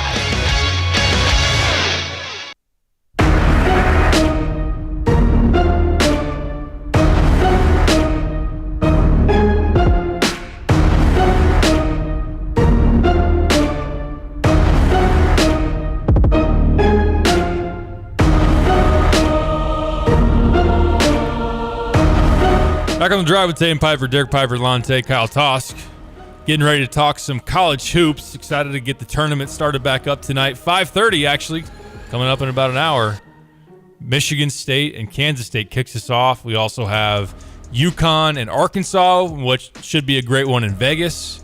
I'm jealous that I'm not there right now covering Illinois in the second weekend. Yeah, no doubt. Pouring out. Where are all these games? I know that Michigan State is in New York at Madison Square Garden. Oh, that's You right. also have Marley Weirda. Remember Marley Yes. that worked at Channel 3? I've been seeing her texts. Yep. She's up at Wood TV now, which the sports director I actually met on a cruise one time. Had some beer with him. Like, did that add to anybody's life? I mean, did that nugget add to anybody's life? But Marley's out in New York. Something in mind. He's a good dude. You want a hug? No. Told you. Not a hugging guy. Josh Whitman just for no reason, or for that reason, drives to Philo and just punches me. And then he hugs me as I'm knocked out on the ground. I would not mess with Josh Whitman. Definitely not. Did you see him in the T-shirt tuxedo?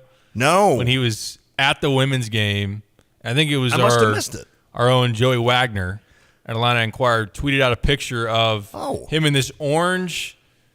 It's a T-shirt, but like you've seen it before probably. Yeah. A T-shirt tuxedo, but the biceps are my really goodness. popping out in that one. My goodness. And he runs every day. Yep. It's amazing. Hey, who pointed this out? And I apologize. Somebody said, Joe from Saybrook. What about Illinois host in the Big Ten tournament softball? Illinois does host that. That's my fault. Wednesday, May 10th through the May 13th. Wednesday through Saturday is what I'm trying to regurgitate here. Eichelberger Field, Big Ten tournament hosted by Illinois. So they have to make it. Does everybody make it? I don't think so. Yeah, probably everybody makes it. Kyle, can you the Big effort Ten that tournament? One? Yeah. I would think. Seem like you can miss that. But maybe I don't know. I don't know. My, I'm not going to lie.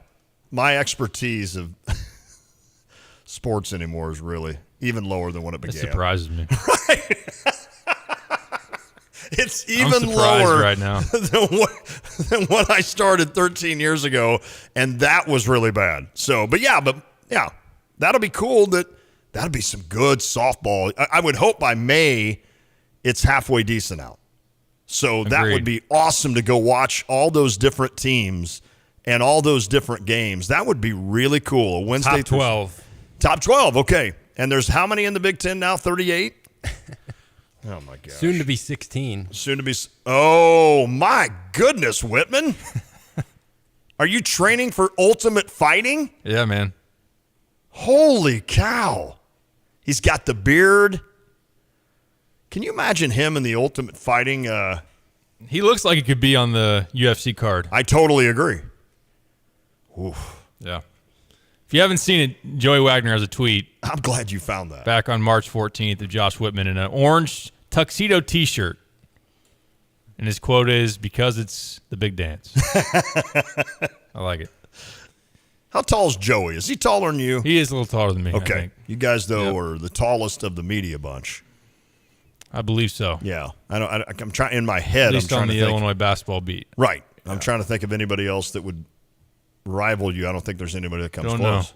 Don't know. A lot of guards on the Illinois Big Ten, on the Illinois basketball media. What I wanted to ask you guys real quick before we get into tonight's games, has Charles Barkley and Kenny Smith and those guys, have they done a good job?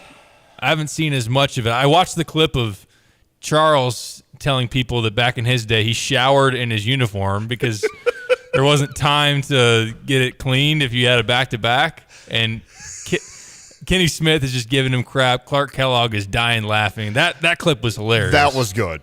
I love Charles Barkley.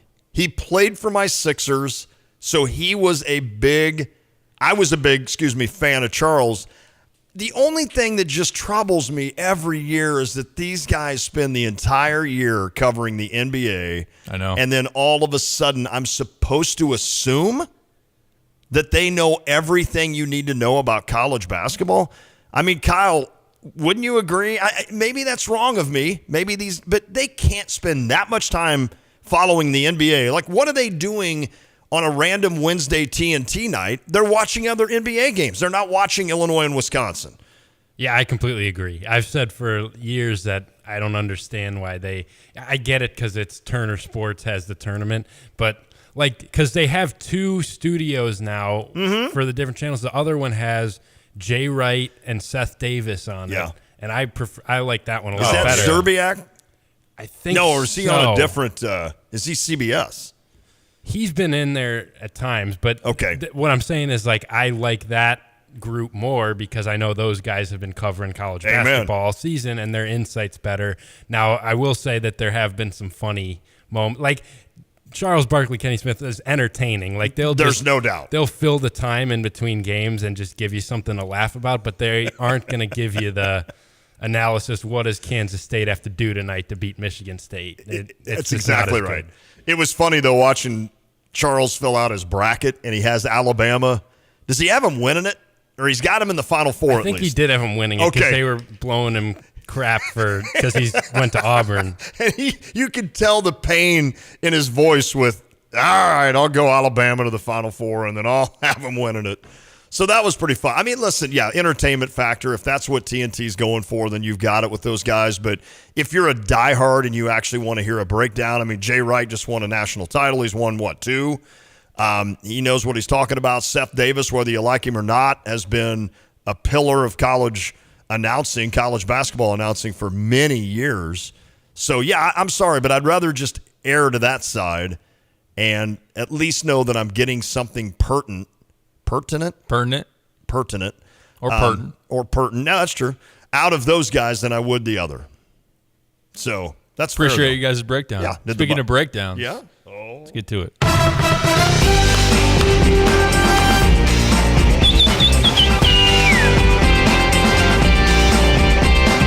What are these little things on bananas? Like the skin? Is that what that is? The skin that you sometimes peel off? Do you eat those? Like if that I do not, no. Okay, so you peel the skin off. I don't think it'll harm you. Okay. But I usually don't eat the little lingering skin there. Is that like a hangnail on a banana? If you were stuck on an island and all you could eat are bananas for a month, would you do it? I mean, if that's all you could eat, I guess. I probably would. 1 second. Speaking of breakdowns.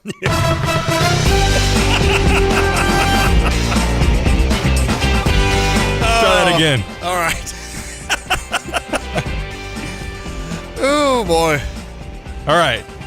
Tonight's game. Let's go. Kicking it off, 5:30, Madison Square Garden. Michigan State Spartans against the Kansas State Wildcats. Jerome Tang, first year there in Manhattan, has done a great job, has led his team to the Sweet 16 in a region that now is pretty much blown up. It has. The 2-seed Marquette is gone. The 1-seed Purdue is gone.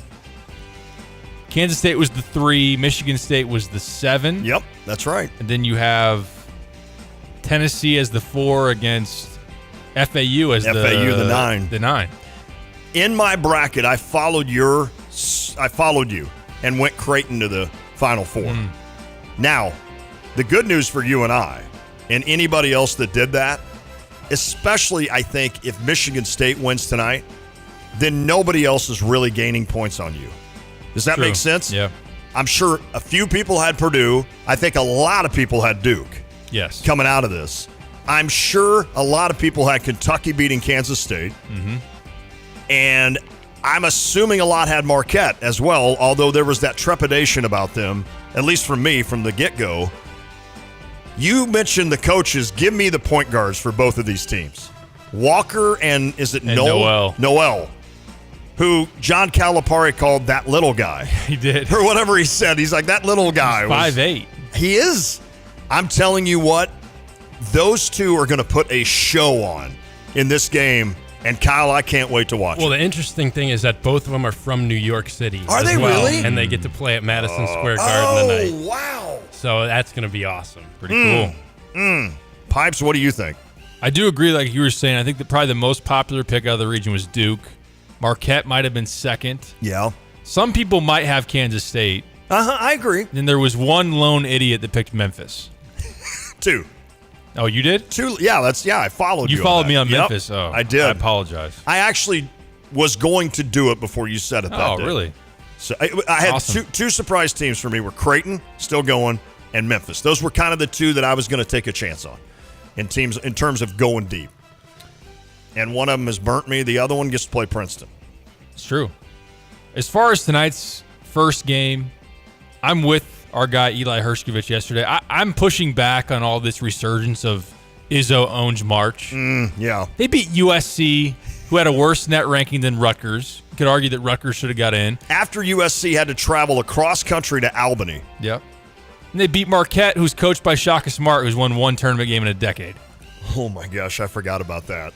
So pump the brakes a little bit on this team is destined for the Final Four. Now, because of the way the region shook out, it might happen, which would, I think, to me, be a little infuriating. Because I'll be honest, I'll call myself out. I pushed back a lot on Michigan State in the offseason. I thought they were overrated. Yep. I didn't think they were going to go that far. I thought the portal, not going out and getting a big man, was going to burn them.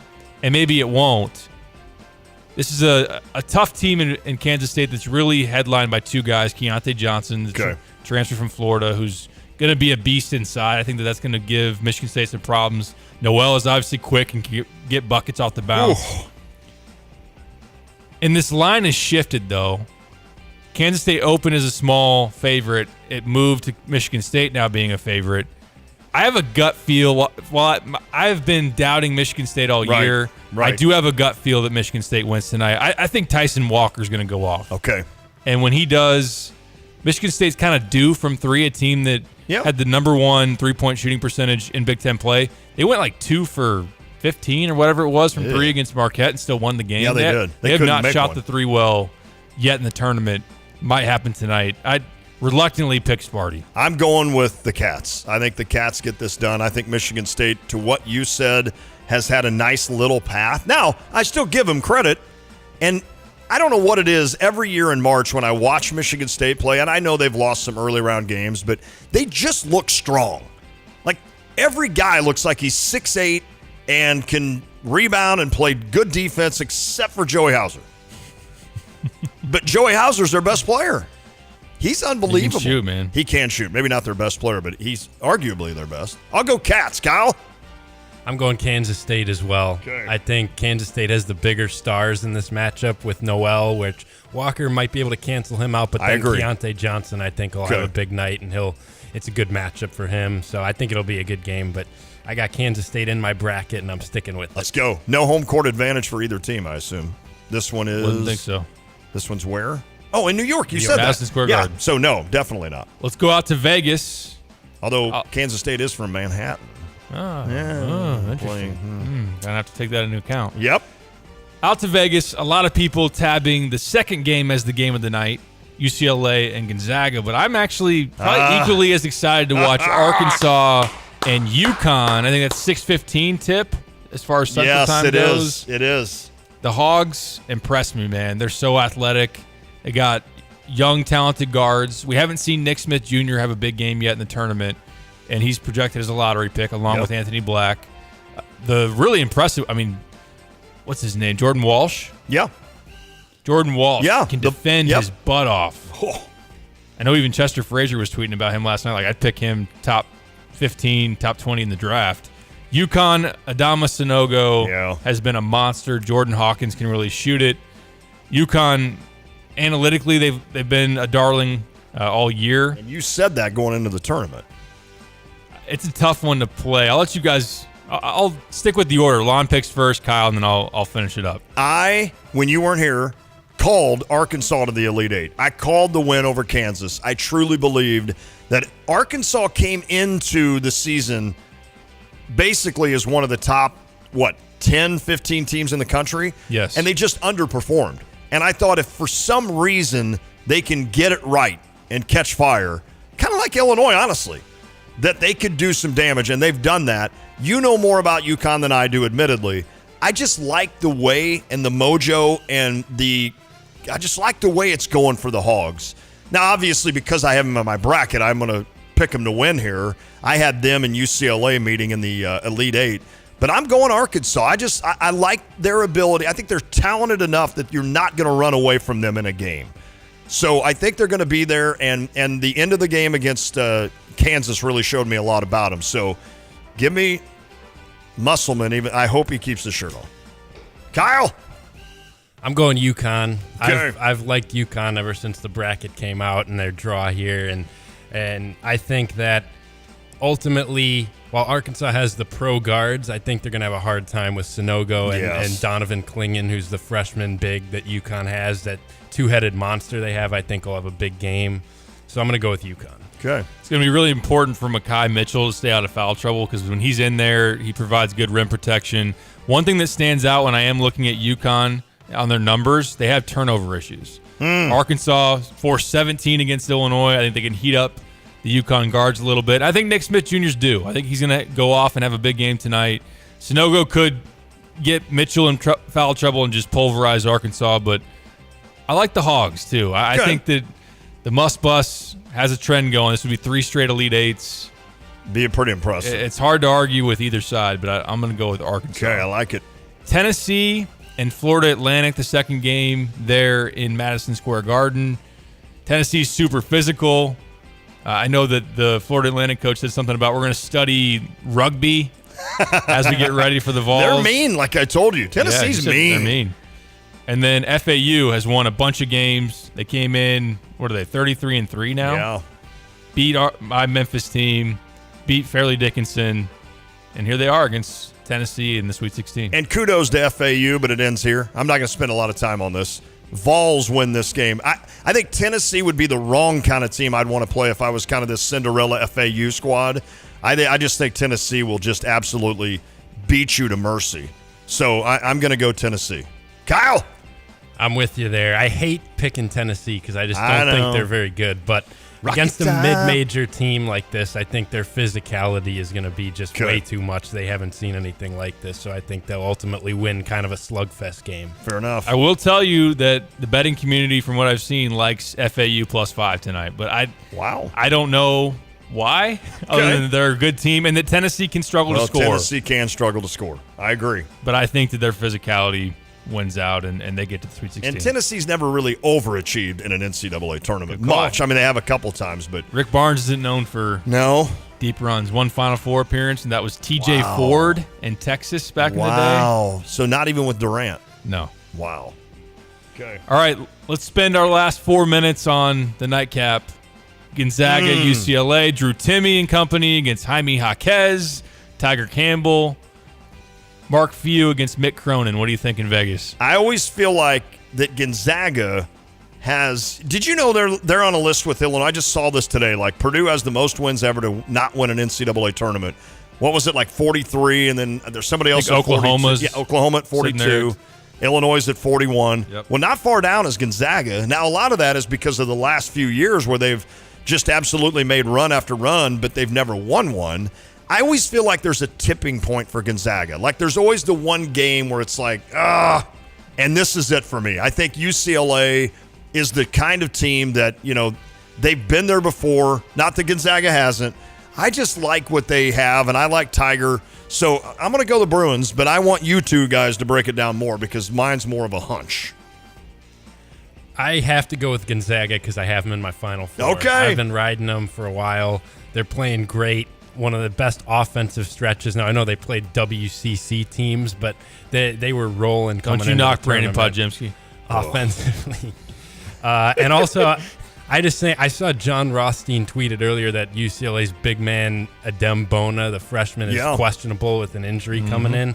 I think that's a big problem against Drew Timme. And they lost their best defensive guy, lost that was what I was going to say next. They're without Jalen Clark, who's the Pac-12 Defensive Player of the Year. Gonzaga is the best offensive team in the country, so I think that might be an issue. So I'm gonna ride with the Zags. I've rode with them since I penciled them into my Final Four. I like it. Analytically, the number one offense in the country, and Gonzaga against the number one defense in the country in UCLA. But the Bruins missing Jalen Clark, Adem Bona not being inside to guard Timme, if that is going to happen, or even if he's limited, is going to be a big deal. And then David Singleton had the ankle sprain, a shooter off the bench for UCLA. I do worry about their injuries. I picked Gonzaga to win it all. Oh, wow. I like being different. I don't like fine. the chalk of Alabama, and I usually stray away from 1 seeds for the most part, but Timmy's last dance. That's kind of been my theme. Right. He was awesome down the stretch when it was a close game against TCU.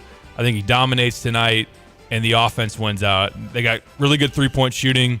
Rasir Bolton, Julian Strother around Timmy, and ultimately I don't think UCLA scores enough. They're going to try to slow it down, the Bruins will. Sure. I know that a lot of people, if you're into betting, the under is a popular thing tonight because Mick Cronin and company probably going to try to slow that pace, keep Gonzaga out of transition, but I really like Gonzaga to win. Okay. I like this. Man, if you're in Vegas and you scored tickets for Arkansas, UConn, and Gonzaga, UCLA, wow. Sign me up for that. Let's go. I'm jealous, man. I know, man. That would be, I know you'd be there. It's not like you came close. Right? Thank you. It's not like Illinois lost on a buzzer beater to Kansas. My 3 keys in the pick was just a total shank off the tee, and I deserved to go out in the first round. I did. Didn't deserve to be there. Oh, man. Fun show. Appreciate Luke Goody the entire first hour. If you missed that, it's coming up next as we replay the 5 o'clock hour. Tyra Perry joined us on the Tapman's Towing phone line. I appreciate Coach Perry for weighing in as the Illini softball team gets geared up for Big Ten play that starts this weekend. And then enjoy the hoops tonight. Let's go. Break down 4 more games tomorrow before the next set of Sweet 16s. But I'm excited to sit back, enjoy some